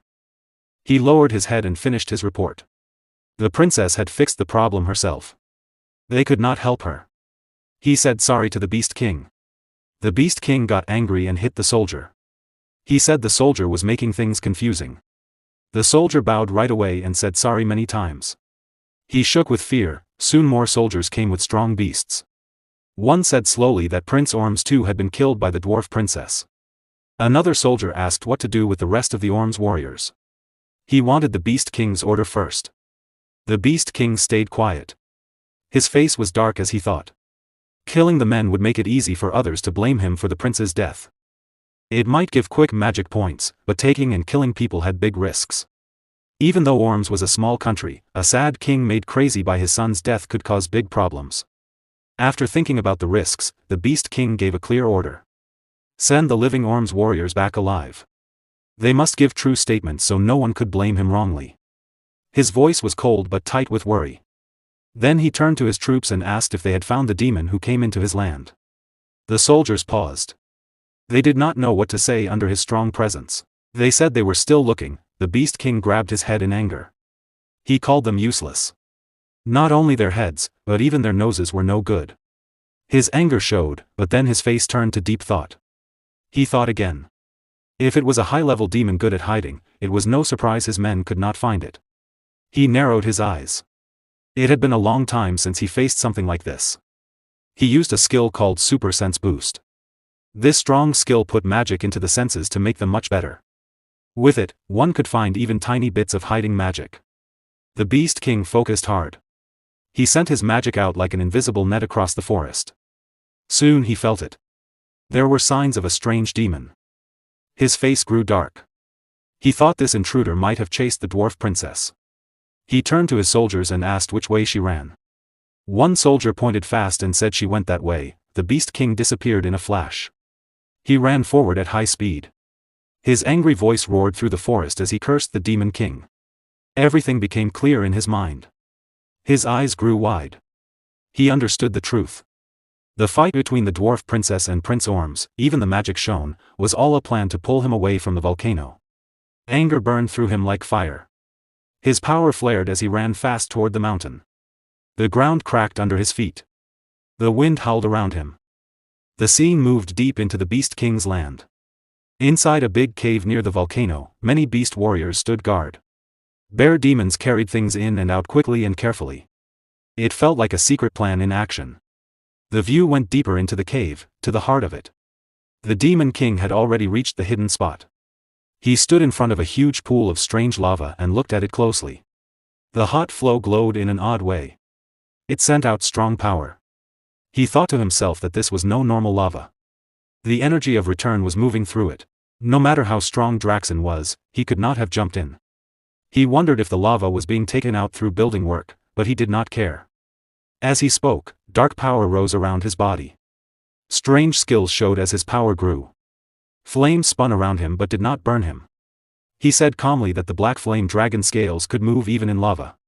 Just then, someone felt him there. A sharp tiger demon saw him and attacked with full power right away. He put all his strength into his weapon and struck to kill. The Demon King raised one hand calmly and stopped the attack with ease. The weapon could not move even a little. He said without worry that it was normal for a high-level demon to find him from this far. The tiger demon grew angry, showed his teeth, and shouted for him to stop. Before he could do more, the Demon King said coldly, "Come with me." He pulled the tiger demon and jumped straight into the big pool of lava. As they fell into the burning hot liquid, the tiger demon's screams filled the cave. His body burned away completely with no trace left. The Demon King was not hurt at all. The black dragon scales on his body kept him safe from the lava's heat. The hot fire slid over him like nothing. He moved down fast through the burning depths without slowing. As he went deeper, he thought calmly about Draxen. After taking the heart of the beast in his last life, his healing power had become very strong. He had often wondered what kind of power he had really taken. A small smile came to his face as he remembered. Far down in the depths, a phoenix appeared. Its power felt huge even in the lava. The Demon King remembered that when he was a young Demon King, the phoenix was known across many worlds. Records said the phoenix could cross worlds. It could be a godlike being or a ruler in its own land as the top destroyer. Its power could be big or small. But one thing was always true. Every demon lord who fully took a phoenix became strong enough to have their name written in demon world history. Quiet joy came to his face. In his mind, he thanked Draxen. Draxen had taken the phoenix in his last life. Now he could stand here. The only power he had ever wanted would be his in this life, and he would use it well. The Demon King reached his hand forward. A very strong light burst from his palm. The light was so bright it could be seen from far away. It lit up the sky and the mountains around. From a distance, the Beast King saw the bright light. His face twisted with shock and anger. He asked who had found his phoenix. His thoughts raced. Could it be Berge? But he quickly said no. That one would never move without a clear gain. He kept running at high speed and thought more. No high-level demons were here except the ones above. No new demon lord should have found this secret. The guards had been careful. In one moment, he reached the cave entrance. The guard said something about a demon, but he pushed past them. He told everyone to stay back as he went inside. He quickly ruled out Yugur, who was not smart enough for such a plan. He also ruled out Rina of the Snow Demon tribe, because the phoenix had fire power that would poison her. That left only one person. He turned sharply to his soldiers and asked if they were safe. One said quickly that earlier the tiger had jumped into the lava. The Beast King said in shock that it was impossible. The shaking soldier said the tiger claimed he was going to steal it. Another voice shouted that it was dangerous. From deep in the cave, strong light kept pouring out. It grew brighter and stronger. The glow spread far past the cave and could be seen from a long way off. From far away, several people saw the amazing sight. Princess Louise Vert, Merchant Granada Hill, Cargill, and Princess Alina stood with their soldiers. They all watched the bright light in silence. Meanwhile, the Beast King's anger reached its top. He made a fist. His power exploded around him. He roared with killing intent. Deep in the burning lava, the phoenix showed itself. Deep in the forest, a strange sound echoed through the trees. Berge Diaz lay on the ground, unconscious. After a while, he slowly opened his eyes and muttered, "Where am I?" Animals gathered around him, watching quietly. He slowly raised his hand and thought about the phoenix. I was going to put the phoenix's corpse into my subspace and take it to the tower. But then he remembered. The phoenix's mana was absorbed into my body before I could react. Then the volcano erupted. I was blown far away, he frowned. A demon king like me. Why? He looked around and saw the wild animals staring at him. Am I surrounded by wild animals? Get away from me. A strange feeling spread through his body. This doesn't feel like me. He walked to a nearby stream and looked at his reflection in the water. His eyes widened in shock. Who is this? The scene changed to the kingdom of Ormus, hidden deep within the forest. Inside the royal hall, dwarf Princess Louise and her subordinates knelt before the throne, Prince Jetson. The brave warriors of Ormus saved us from the subordinate of the Demon King of Beasts. But then, enough. Prince Jetson sat on his throne, his face dark and heavy. I raised my son to be a brave warrior. Princess Louise lowered her head and said softly, to fall on the battlefield while protecting the weak is the highest honor. Suddenly, Prince Jetson slammed his fist against the throne. That's all nonsense. His teeth clenched, tears filling his eyes. I lost my son. He turned to his subordinate and shouted, inform the Heroes Guild at once. Tell them to prepare a hero expedition to defeat the Demon King of Beasts. Yes, sir. The subordinate replied quickly. The scene shifted back to the forest. A sharp beeping sound rang out. It was Hill and Cargill. A blue video screen suddenly appeared in the air. Hill and Cargill showed up on the screen and began to speak. I wish to report. Suddenly, his eyes widened in shock. Who are you? Berge Diaz quickly looked around. Wild animals were still gathered near him. He tried to push them away so they wouldn't appear on the screen. It's me, Berge said calmly. Your master. My appearance changed because of something that happened. Don't worry about it. Give your report. Hill and Cargill was still surprised, but he bowed his head nervously. Why yes.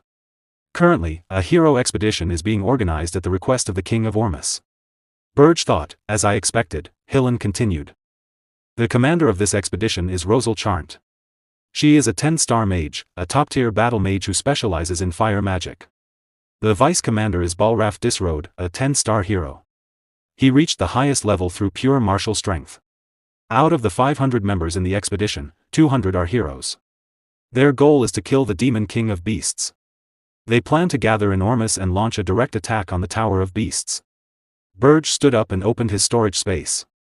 He took out clean clothes and put them on. A blue status window appeared in front of him. 200 heroes. That's more than I thought, he said quietly. Hillen replied, the only 10-star members are Rosal Charnt and Balraf Disroad.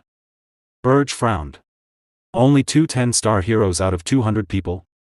Hillen hesitated, then said, it seems there is a group that does not want the Demon King of Beasts to die. They are controlling things from behind the scenes.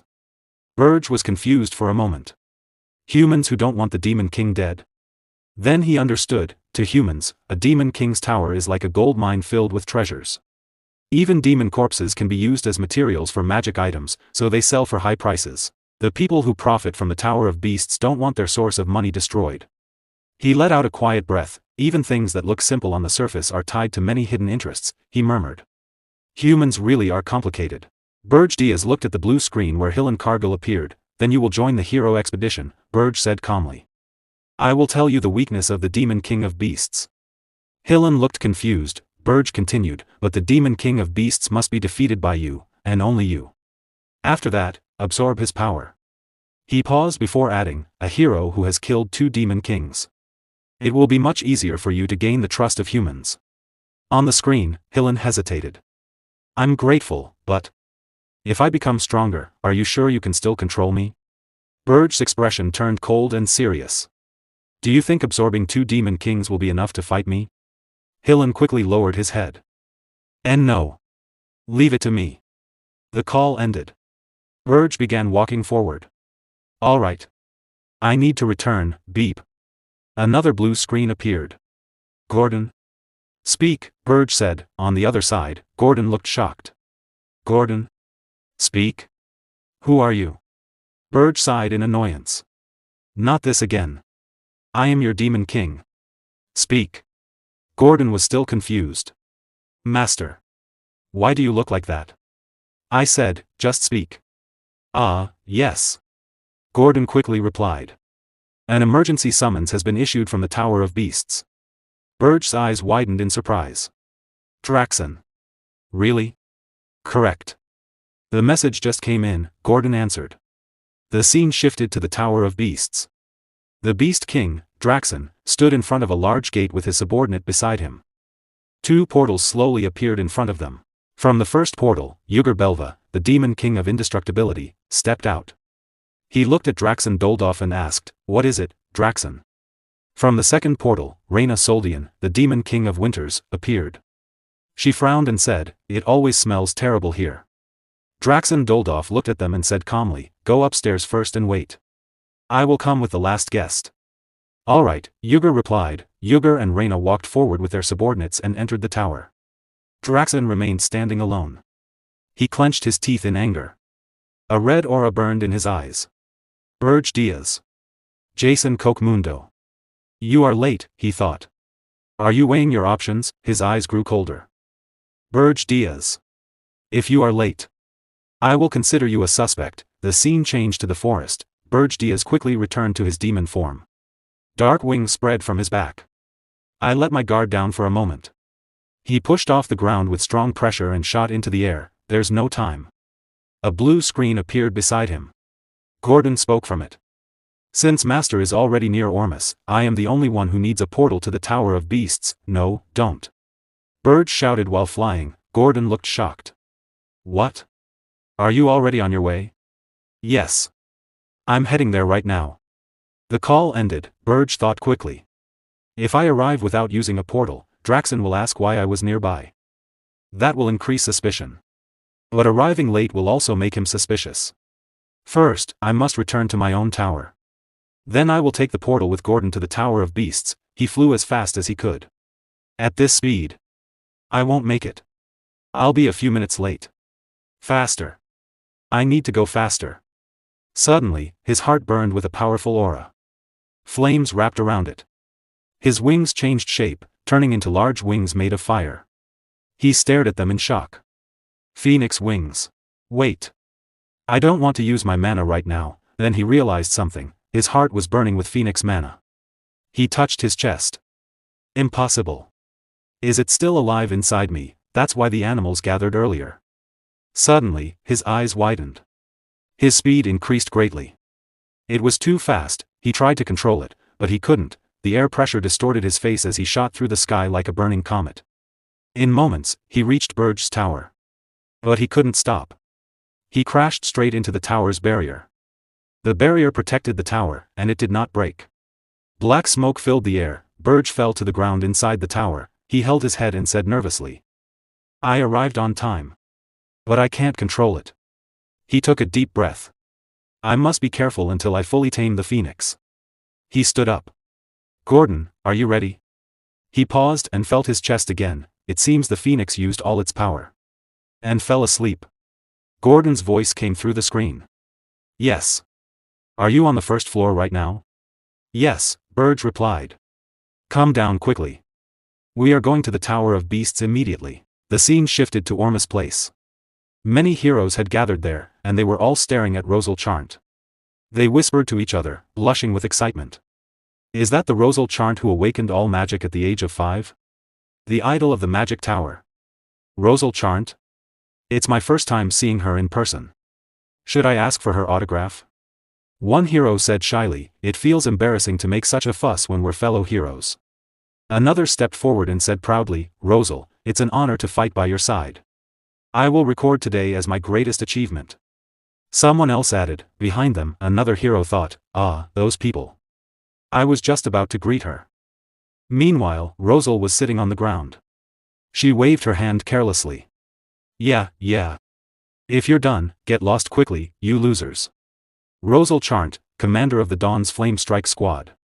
One of her subordinates quickly shouted, Commander, please watch your language. Our squad's reputation gets worse every day. Rosal narrowed her eyes. What did I do? As far as I can see, they're just losers. How am I supposed to clear the tower with trash like that? Suddenly, the heroes turned their heads and began whispering again. Is Hillen Cargill joining this time too?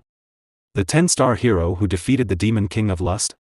I heard the Erzist expedition failed. But a 10-star hero is still a 10-star hero. Hillen Cargill walked up to Rosal and raised his hand in greeting, long time no see, Rosal Charnt. I came to help with this expedition. Rosal smirked. Still thick-faced as always, I see. You're not wearing that dirty ring anymore. Did you leave it behind because there are no elves here? Hillen laughed nervously. Let's save that topic for later. Damn it. She knows exactly how I killed the Demon King of Lust. He thought. If she starts talking, my reputation will be ruined. If not for the Demon King's orders, I would never have met her. Rosal stood up and said confidently, in that case, I'll finish off the Demon King of Beasts. Don't bother me with your dirty hands. Hillen laughed. Of course. But in his mind, he thought, funny. The Demon King of Beasts' head is mine. A portal appeared in the Beast Tower, and the Demon King Berge stepped out of it with his subordinate, Gordon Ramsay. At the same time, another portal opened nearby. Jason Cockmund also arrived with his own subordinate. Standing in front of them was Draxen Doldorf, the Demon King of Beasts. His face showed clear anger, and his eyes were full of fury. He spoke in a harsh voice, Jason Cockmund, Berge. You made it in time. I will explain everything once we are inside. Berge calmly nodded his head, though inside he felt relieved that they were not late. Soon, all the Demon Kings gathered on the top floor of the Beast Tower. Yugur Belva looked curious and asked, Draxen Doldorf. What happened that you called for an emergency meeting? Berge stood beside him silently. Meanwhile, Jason Cockmund, the Demon King of Lies, smiled and said, I heard that the hero's journey against the Demon King of Lust has started in Ormouth. Is this related to that? Draxen Doldorf clenched his teeth angrily. Since you already know some of it, I'll be honest, he said with anger, one of the Demon Kings gathered here sent a high-ranking demon into my territory. Hearing this, everyone was shocked. Draxen Doldorf continued, that demon stole the corpse of the phoenix I was planning to absorb. And that bastard also caused the second prince of Ormouth to die. Which started the current hero's journey. Yugur Belva was surprised and thought to himself, Draxen Doldorf was hiding a phoenix. Reyna Soldian, the Demon King of Winter, also thought quietly, losing his summoning beast like that was foolish. Jason Cockmund thought to himself, deliberately starting a hero's journey is basically an attempt to kill another Demon King. Draxen Doldorf continued speaking angrily, maybe that demon even killed the dwarf princess. He might have been trying to start a full-scale war across the continent. His anger grew stronger as he clenched his teeth. Someone is trying to kill me. But I'm not going to die alone. Then he shouted loudly, to kill that traitor. I will purchase the key of the black box. Inside every tower, there is a black box. This box records all the actions of a Demon King. Originally, it was created to analyze past problems and improve future invasions.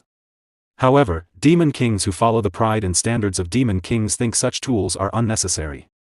Using the black box also consumes a huge amount of demonic energy points. If the tower is destroyed, the black box disappears with it as well. Because of this, most demon kings no longer pay attention to it. When Berge Diaz heard about the black box, he felt nervous. The black box. I never expected this, he thought. If Draxen Doldov opens the black box in my tower, there will be no way for me to escape suspicion. At that moment, Draxen Doldov spoke. To open a black box, I need permission from the Demon King who owns that tower, he said. Everyone here will grant permission gladly, right? His eyes were filled with anger as he continued, well. Unless one of you is the culprit. In that case, you might hesitate. Hearing this, Berge Diaz felt nervous and afraid, that bastard Draxen. He thought, suddenly, Reyna Soldian, the Demon King of Winter, calmly raised her hand, Reyna Soldian, grant permission. Behind her, Jason Cockmund raised his hand with a big smile. I, Jason Cockmund, grant permission. Yugur Belva also raised his hand and gave his permission. Berge Diaz looked at them for a moment. Then, with no other choice, he slowly raised his hand as well. I, Berge Diaz, grant permission. After hearing that everyone had agreed, Draxen Doldov said, good. Everyone has approved. Excellent. He clenched his teeth and added, I will contact each of you later with the results. For now, this meeting is over. The black box key is a single-use item. Buying it requires a huge amount of demonic energy points. Its price is 9,999,999 points. Right before a hero's journey begins, Draxen would not waste such a large amount of demonic energy points or risk his life without reason. But once the hero's journey ends, whether it succeeds or fails, and everything settles down, he will definitely buy the key. When that happens, he will open the black boxes of Berge Diaz and Jason Cockmund. After returning to Berge Tower with his subordinate, Berge Diaz thought quietly, before that happens, I must deal with Draxen Doldov. Berge Diaz quickly said, I'll check the situation in the tower first, and then I'll head out. Behind him, Gordon Ramsay replied calmly, everything is prepared. Good. Then I'll start checking from the first floor, Berge Diaz said. Yes, Demon King, Gordon answered. First floor of Berge Tower. On the first floor, Lozier Friedrich was standing on top of a huge magic cannon. When he saw Berge Diaz, he shouted excitedly, how is it, Demon King? A magic cannon born from the Forge of Hell. This is the Inferno Catapult Mark I. Lozier Friedrich laughed loudly. He was the boss of the first floor. His eyes were shining with excitement as he proudly shouted, behold this majestic and beautiful creation. I have never made such a masterpiece in my life. Thanks to the Forge of Hell, it can unleash 3 or more elemental attacks of hell. It's a mobile catapult tank that can freely move across the terrain, something that has never existed before. He continued explaining proudly, it fires condensed shells made of mana, each one with different attributes. It can even draw mana from the atmosphere when it runs low. It can perform focused fire, multi-target attacks, tracking, area defense, evasion, rapid fire, and even arcing shots. This is a one-of-a-kind, latest model decisive weapon unlike anything ever made. Berge Diaz watched him nervously and said quietly, I told him to build whatever he wanted. But is that guy really okay? Gordon Ramsay replied calmly. He's gone a little crazy, but the weapon's performance is reliable. If you are worried, you could take back the Forge of Hell. Berge Diaz shook his head. No, leave it. Let's see how far he goes. Behind them, Lozier Friedrich continued shouting happily, thank you, Demon King. I'll make them bigger and stronger. I'll build tons of them. Second floor of Berge Tower, on the second floor. Princess Keed Jaspin, the boss of that floor, shouted angrily, I told you. I would make you regret training me. She released a huge wave of light from her sword. But Berge Diaz calmly stood still. He raised one hand, caught the laser-like wave, and easily shattered it into pieces. You haven't changed, he said calmly. Princess Keed did not stop. She gathered aura around her sword and shouted, now the real fight begins. She used her technique, Jaspin Combat Sword Technique, Crescent Moon / variant, Crescent Moon Shatter. She jumped forward and focused all her aura into one powerful attack aimed at Berge Diaz. Berge Diaz laughed with a wild smile. You've improved a little, he said. But you still need more training. He then summoned a dark magic orb filled with dark energy. When Keed saw it, she froze. Her eyes widened in shock, and sweat appeared on her face. This can't be. You countered my technique so easily. A huge explosion echoed through Berge Tower, shaking the entire building. When the noise faded, Princess Keed was lying on the floor, completely defeated. Berge Diaz looked at her and calmly asked, "Why is Princess Keed on the second floor?" Gordon Ramsay replied, "On the fourth floor, Princess Ernan is preparing a summoning. So we temporarily moved Princess Keed here." Berge Diaz looked surprised. "A summoning? Fourth floor of Berge Tower." On the fourth floor of Berge Tower, Ernan Hilderin, the boss of that floor, was using Senial power to perform a summoning. She closed her eyes and raised both of her hands. Many magic circles appeared around her as she quietly chanted the spell. Sweat ran down her face as she continued, "Great Spirit of Water. Guardian of Water." She cut her finger and let a drop of blood fall onto the summoning circle, bound by blood and blood. "Soul and soul. I form a contract." Her blood touched the magic circle, and the light of the spell grew stronger. Then she opened her eyes and said with the last of her strength, "In the name of Ernan Hilderin, I ask you. Please answer my call." Inside the large magic circle, water slowly began to rise. From that water, a spirit appeared. She opened her eyes and looked surprised. "Oh. Someone talented enough to summon me inside a Demon King's tower," she said. "Interesting." She raised her hand and spoke again, "By the primordial covenant, I, Neruniel, a high-ranking water spirit, acknowledge the human who summoned me." She reached out and touched Ernan's hand. "I accept Ernan Hilderin as my sole companion." A bright light filled the entire room. When the light faded, Ernan's body floated gently in the water, unconscious from exhaustion. After a few minutes, her body slowly began to fall, just before she hit the ground. Berge Diaz caught her in his arms. Ernan slowly opened her eyes, weak from using so much energy. "Demon King?" she asked softly. Berge Diaz smirked. "I almost missed a rare sight." "Good work." Ernan gave a small laugh. "It's nothing. It's thanks to the Senial power you saved for me, Demon King." Suddenly her expression changed. With a sweet smile and a red face, she said, "I love you, Demon King." Then she suddenly realized what she had said. Her eyes widened in panic, and she began blushing heavily. "And no. That wasn't me." Berge Diaz looked at her with an angry expression. Ernan quickly tried to explain. "Please believe me. That voice sounded like mine, but I really didn't say that." Berge Diaz looked behind her and said calmly, "You summoned an annoying spirit." Ernan turned around and looked behind her. She was shocked. The spirit Neruniel was standing there, laughing. "Oh my, what should I do? I accidentally said it out loud," she said playfully. "But I really do love the Demon King." She smiled mischievously. "That's no fun. You already figured it out?" she continued happily. "I am Neruniel, a high-ranking water spirit.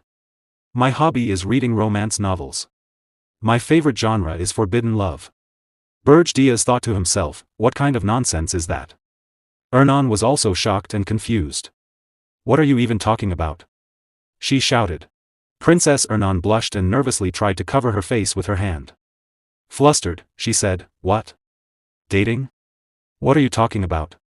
The water spirit Neruniel smirked and replied teasingly, "The pure love story of the Demon King and the princess is already famous in the spirit realm, you know." Then she added with a playful grin, "I couldn't miss out on such a juicy situation. So, when are you two making it official? Or is it still just a fling?" Princess Ernan grew even more embarrassed and replied nervously, "Please. Just go back." Neruniel looked surprised. "What? But I was just summoned for the first time in ages." Suddenly, Demon King Berge Diaz standing behind the princess. He slightly and said, "Wait." Then he looked at the High Spirit and asked, "High Spirit Neruniel, how do I look to you right now?" Neruniel cheerfully replied, "What? Well. You look like a handsome Demon King who's destined to end up with the princess." Berge Diaz shook his head slightly. "I'll ask again." He then used his phoenix power, concealing his demonic aura with a layer of pure energy. After doing so, he asked once more, "Now. How do I look to your eyes?" Neruniel's expression suddenly changed in shock. "Just a moment ago you were a lump of demonic energy. But now? What is this pure mana? You're not a Demon King. But a spirit." Behind her, Princess Ernan was also surprised to see Berge Diaz in this form. Berge Diaz looked at his own hand and murmured, "To think it could even fool the eyes of a high spirit." He then smirked slightly. "That means the other Demon Kings and even the heroes won't be able to notice either." His eyes sharpened as he continued, at this rate. The Demon King of Beasts. I might be able to take him out myself. Hearing that, Princess Ernan looked confused and asked hesitantly, the Demon King is going to take out another Demon King. The scene shifted to Demon King Berge, flying rapidly toward Ormus with his demonic wings spread wide. On a blue communication screen, Gordon Ramsay appeared on a call. He shouted furiously while grabbing his hair. Demon King. Are you serious? What kind of Demon King goes out to kill another Demon King? Berge calmly replied, I thought I explained everything earlier. The scene then shifted to a few hours earlier in the tower. Gordon Ramsay had asked, where are you going? The Demon King casually replied, to kill Draxon. At the time, Gordon Ramsay didn't fully understand and simply said, yes. Have a safe trip. Then he suddenly paused and exclaimed, wait, what? The scene returned to the present. Gordon Ramsay shouted again, what kind of explanation is that? I don't understand it at all. Berge replied calmly, I thought you said you would stop questioning my decisions. Gordon Ramsay quickly answered, this is a completely different matter. Setting aside the fact that it goes against the usual rules, if the other Demon Kings find out what you're planning. Still flying through the sky, Berge replied seriously, exactly. If I don't eliminate Draxon before he opens the black box, then I'll be the one who's finished. Gordon Ramsay looked shocked and replied nervously, I understand your reasoning, but even so, isn't it too dangerous? You still haven't overcome Arian's dimensional energy. Dimensional energy works on a simple principle, every dimension is naturally hostile to other dimensions. A dimension fiercely rejects foreign intruders and crushes them with its dimensional energy. Demons, whose powers are suppressed by this dimensional energy, become significantly weaker than they are in the demon realm. It is the natural order of the world for the chosen heroes to eliminate these weakened intruders. This is simply how the world maintains balance. To overcome this dimensional resistance and launch an invasion, the Demon King's Tower was created. The tower serves as a medium that connects the demon realm, the Demon King, and the demons through demonic energy. By strengthening the tower with demonic energy points, one can draw more demonic energy from the demon realm. In this way, a Demon King slowly regains their original power. In other words, the height of the tower is synonymous with the Demon King's strength. Gordon Ramsay continued explaining, the farther you are from the tower, the less demonic energy you receive. Naturally, you will also become weaker. Furthermore, the Tower of Beasts has a massive 13 floors, while your tower only has 5. He then spoke nervously, I don't want to say this, but no matter how strong you are, inside the Tower of Beasts, victory cannot be guaranteed. Demon King Berge calmly replied, I know that too. I absorbed the Phoenix's heart, but I haven't fully adapted to it yet. Right now, fighting any Demon King would still be a difficult battle. Then he smirked slightly and added, that is, if I were to fight alone. Gordon Ramsay paused for a moment before speaking in shock. Don't tell me. My lord. Berge spread his wings and continued flying through the sky, his phoenix power surrounding him as he smirked. That's right. Under the name of Pale, I will personally participate in this hero expedition. After hearing that, Gordon Ramsay fell completely silent. Soon after, Demon King Berge arrived at his destination, the land of Ormus. In the land of Ormus, blades sliced through demons as the battlefield raged on. Heroes and demon beasts stood facing each other amid the chaos. One of the heroes shouted in panic, to think they chased us all the way here. Still, only the weaker demons are left. Another hero, holding a blade covered in blood, shouted, everyone, provide cover while we retreat. The demons are falling back. Help the wounded. The scene then shifted to a nearby area where many injured heroes were lying on the ground. Helen Cargill was giving a severely wounded hero a potion while the man screamed in pain. Suddenly, Berge appeared behind him and calmly asked, what happened here? Why is everyone so exhausted? Helen Cargill turned around in shock when he saw him. You.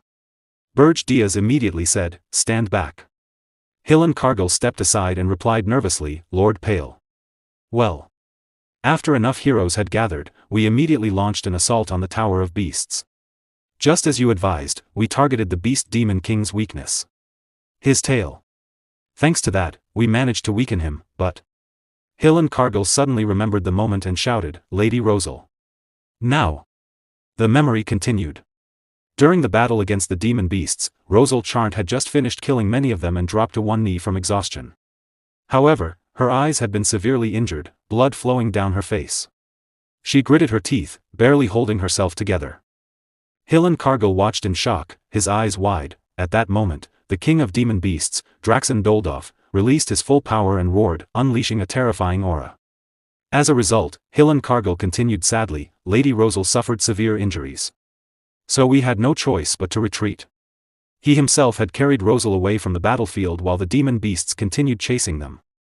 In the end, the hero expedition was a failure. After hearing that, Berge Diaz remained silent for a moment. Then he gave a faint smile and thought to himself, I see. Now I completely understand, in other words. I'm completely screwed. Sweat covered his face as his expression turned pale. But Hillen Cargill continued speaking. Even though we lost, we managed to deal significant damage. He'll have to spend time healing his fatal wounds, and we also killed many of his demons. Hearing that, Berge Diaz reacted immediately. If that's the case, there's still time. He thought nervously. We just need to resume the expedition before Draxen repairs the tower. Then he quickly asked, wait. Rosal Charnt was attacked? What was Balraf Disro doing? Wasn't his job to protect the mage? Hillen Cargill gritted his teeth and replied. That guy. Disrode. Before he could finish, Rosal Charnt herself appeared in front of them and said coldly, he ran away right before the attack on the Tower of Beasts. Berge Diaz looked confused when he heard that. Rosal Charnt clenched her teeth angrily and said, Balraf Disrode sponsors are the ones who profit from the tower's continued existence. They're all money-crazed bastards. Berge Diaz looked at her and said, you must be Rosal Charnt. Rosal turned around and replied, I see you came to join the expedition late. But as you can see, we're a complete mess right now. Berge Diaz then asked calmly, are you willing to try again? Rosal was shocked at first. What? Then she angrily pointed at her injured eyes and shouted. Of course I will kill the beast Demon King. After he did this to my eyes. There's no way I can back down now. Hillen Cargill looked at her nervously and said, but we have too many wounded. We ran out of potions just now. This isn't a situation where we can start another attack immediately. Berge Diaz grinned slightly. That, he said calmly, is actually a surprisingly simple problem. Hillen Cargill looked at him in confusion. Berge Diaz smiled and said, I have plenty of potions. I prepared them in advance for the hero expedition. Berge Diaz said calmly, these potions cannot regenerate lost body parts, but they will allow you to fight again.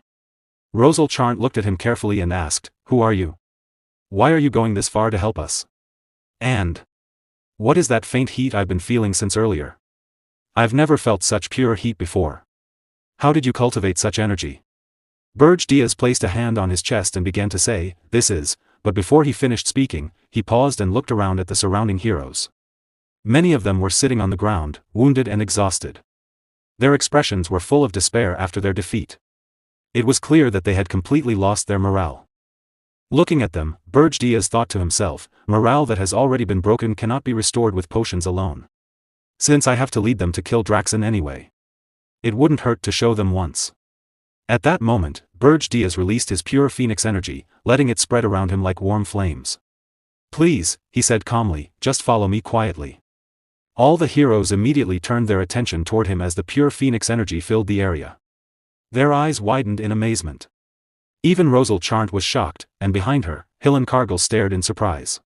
Rosal felt the energy and thought in disbelief, this is. Before she could say anything, Berge Diaz calmly spoke. Who am I, you ask? He unfolded his magnificent phoenix wings, rising slightly into the air. I am the one who possesses the phoenix. Pale. Then he looked down at the heroes and continued, and I have come here to kill the Demon King of Beasts. Rosal Charnt froze in shock. Did he say Phoenix?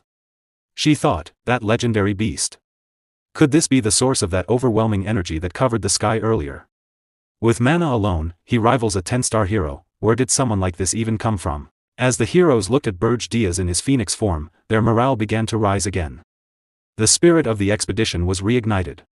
Even Hillen Cargill watched calmly, feeling renewed hope. Rosal Charnt clenched her fist and thought, the beast Demon King. We might actually be able to catch him. Draxen, the Beast King, stands inside the Tower of Beasts. Just by looking at him, it's clear he is extremely furious. To reclaim the tower, I used far more demonic energy than expected. His subordinates gather in front of him, guarding the entrance as he continues speaking while holding a black box key. Because of that, I could only purchase one black box key, for now. I'll open the other one later. He tightens his grip on the key. For now. It's your turn, you bastard. At that moment, he uses the key to open the black box.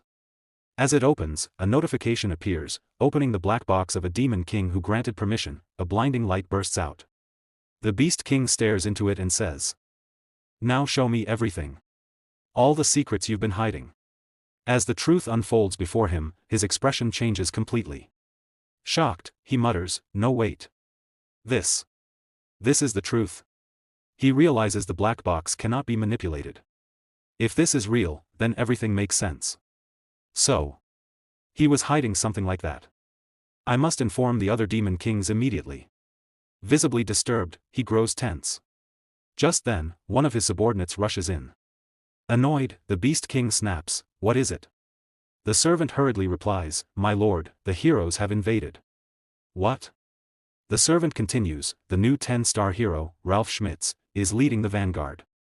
Ralph Schmitz, the guild master, stands at the front, leading the charge." 1 hour earlier, enormous, the Demon King Berge revealed his phoenix power in front of the heroes. At that moment, the humans still hadn't fully grasped the true presence of the Demon King. However, after witnessing the phoenix, their spirits reignited, filled with confidence. They shout, "Yes! Let's try again. The legendary phoenix is on our side. The Beast Demon King is nothing." They raise their swords high. "Everyone, draw your swords. Let's slaughter all the demons. The phoenix is with us, the Beast King's treasure is ours." Their morale is completely restored. Watching this, Berge thinks, their morale has recovered. But I'm not sure if I can use the phoenix's mana freely in battle. He remains cautious. Stepping forward, he says, "Since the 10-star heroes alone aren't enough, I'd like to reinforce our forces." Hillen Cargill remains silent, but Rosal steps forward with a slight smirk. "That's fortunate. A kind-hearted hero has just asked to join the battle." Hearing this, Berge feels confused. Then, a figure appears. Berge eyes widen. It is the 10-star hero, Ralph Schmitz, the strongest among the shield masters. Ralph advances steadily with unwavering resolve. Standing at the front, he holds back waves of beasts on his own. His presence stabilizes the battlefield, his shield blocking every attack. Then suddenly, he merges his shields. In that instant, his shield transforms into a completely different form. A bright light shines from it as it opens like a mouth, releasing a terrifying burst of energy. The blast sends all the monsters flying backward, clearing the path instantly. Thanks to him, the hero forces reached the first floor of the tower. Watching closely, Berge thinks, Ralph Schmitz, the second strongest tank among the 10 stars. His shield reflects any impact. He's extremely troublesome. Memories from his past life resurface. He was one of the heroes who defeated me. And mocked me. I want to tear him apart. But Draxon takes priority. Meanwhile, Rosal becomes furious. Ralph Schmitz also arrived late, just like you. If I had waited a little longer, with both of you here, we could have won without casualties. Berge calmly responds. Confidence in your abilities is fine. But never underestimate a Demon King. He continues, a Demon King always has a trump card. Revealed at the brink of death. Thinking further, he realizes, if Draxon has already reclaimed the tower and used the key, there won't be enough demonic energy left to stop the heroes. I might finally see it. His trump card. Later, the scene shifts to the top floor, the 13th floor of the Tower of Beasts. The Beast King sits calmly on his throne, waiting. The heroes and soldiers enter, confused. The demons are gone. This is definitely the top floor. So why is it only him? The Beast King glares down at them, holding a red flame in his hand. You insect-like heroes. I didn't expect you to return so soon. I've been preparing something just for this. Rosal senses something unusual. There's an enormous concentration of magic. Is that why there are no other demons? The Beast King smirks, then swallows the red flame. That's right. To wipe you all out at once, I gathered all my subordinates' power into one place. His power rises dramatically, Berge analyzes, instead of placing monsters on each floor. He absorbed an entire floor's power. The Beast King declares, I will kill you without leaving a trace. His aura becomes overwhelming. Even the strongest, Berge Diaz, Ralph, Hillen, and Rosal, are shocked. Then, he's coming. Berge Diaz warns. The Beast King roars. A massive wave of energy explodes outward, pushing the heroes back. Some are forced beyond Ralph's defensive barrier. The pressure becomes unbearable. Some heroes rush forward. The Beast King is trying to increase his power. Now is the time to attack. Stop. It's dangerous. Another shouts. But it's too late. The overwhelming aura blasts them away. Ordinary heroes cannot withstand it, even Ralph's shield begins to crack. But he regains focus, reinforces his power, and restores the shield. Then he releases a powerful wave of energy toward the Beast King. The Beast King steps forward. Now in his true form, his presence is on an entirely different level. His eyes glow with rage as energy swirls around him. With a single wave of his hand, he deflects the incoming attack effortlessly. Hillen is shocked. My magic. Rosal stares in disbelief. He deflected that so easily. Someone whispers in fear, so that's the Beast Demon King. The aura feels like poison, choking everyone. What is this terrifying magic? I can't breathe. Some heroes collapse, clutching their throats. Suddenly, Phoenix wings appear. Berge Diaz activates his Phoenix power, spreading radiant wings. A powerful defensive magic fills the area, removing the crushing pressure instantly. The heroes recover, breathing again. We'll never forget this kindness. But Berge Diaz remains focused. I can't let Draxen gather more demonic energy. He commands firmly, stay inside the barrier. Anyone who can still fight, prepare yourselves. The battlefield falls silent. The final battle is about to begin. The Beast King observes them. There are 4 of you. And one of you has particularly annoying mana. His gaze sharpens. You. Who are you? Berge Diaz meets his eyes, and a dark, ominous smile slowly spreads across his face. The battle reached its boiling point as Draxen finally recognized Berge Diaz. Rage exploded within him, and he roared furiously about the theft of the Phoenix. Enraged that Berge Diaz had dared to step foot inside his tower, his fury shook the surroundings. Despite this, Berge Diaz remained completely unfazed. With calm authority, he silenced Draxen by creating a domain and activating sound removal magic. A faint smirk appeared on his face as he declared control over every sound within that domain. The battlefield shifted instantly. Rosal understood the brilliance of the move. While Draxen's roar was nullified, the silence also prevented enemies from hearing spell chants, giving them a subtle advantage. Without wasting time, Rosal unleashed high-rank binding magic, Sage's chains, attempting to restrain Draxen. You pathetic insect. You think a cheap trick like this can work on me? Draxen roared in fury. With overwhelming power, he shattered the chains effortlessly and immediately launched an attack with his paw toward Berge Diaz, demonstrating the massive gap in strength. Berge Diaz calmly dodged the attack as Draxen continued shouting in rage. Declaring the battle a one-sided hunt, Draxen promised to tear them apart piece by piece. Berge Diaz mocked him coolly, saying he couldn't hear him over all the barking. The silence status remained permanently active, with Draxen as its sole target. The Beast Demon King gritted his teeth in anger, his frustration growing. Rosal urged the team to focus on Pale. Pale immediately launched a direct assault, colliding with Draxen and causing a massive explosion. The battlefield descended into chaos as rocks and debris flew through the air. Their movements became too fast to track. Rosal admitted she could no longer follow Berge Diaz or properly lock onto Draxen, though she continued attempting to use her summoning chains. Hillen Cargill reassured her, saying that tracking didn't matter as long as they followed Lord Pale's orders. Draxen mocked them, calling their actions madness, yet acknowledged that they had chosen to stand against him. As the tension escalated, he began unleashing waves of energy from his paws one after another. Berge Diaz dodged every attack with precision, using his phoenix wings to maneuver through the battlefield. Then, in a sudden burst of speed, he changed direction instantly. Draxen reacted just as quickly, vowing that none of them would leave alive. Berge Diaz turned and met his gaze without fear. A brief flashback revealed Diaz's strategy. The most important factor in killing the Demon King of Beasts is speed. As you've experienced, he possesses incredible reflexes despite his size. That's why we must bind his feet and exploit his weakness. Rosal, Ralph Schmitz, and Hillen Cargill listened in surprise. Hillen hesitated before asking, but can I even keep up with him, even with my lightning dash? Diaz smiled calmly. That won't be a problem. I'll give you the signal at the right moment. Hillen frowned in confusion. A signal. The scene returned to the present. Still consumed by rage, Draxen continued his relentless assault, swinging his paws and releasing waves of dark demonic energy toward Berge Diaz. Diaz advanced swiftly, weaving through the attacks with unmatched speed. Suddenly, he came to a complete stop mid-air and reached into his storage. With a composed expression, he revealed Ahriman's orb. Draxen scoffed in confusion. Ahriman's orb? Do you really think something like that would work on me?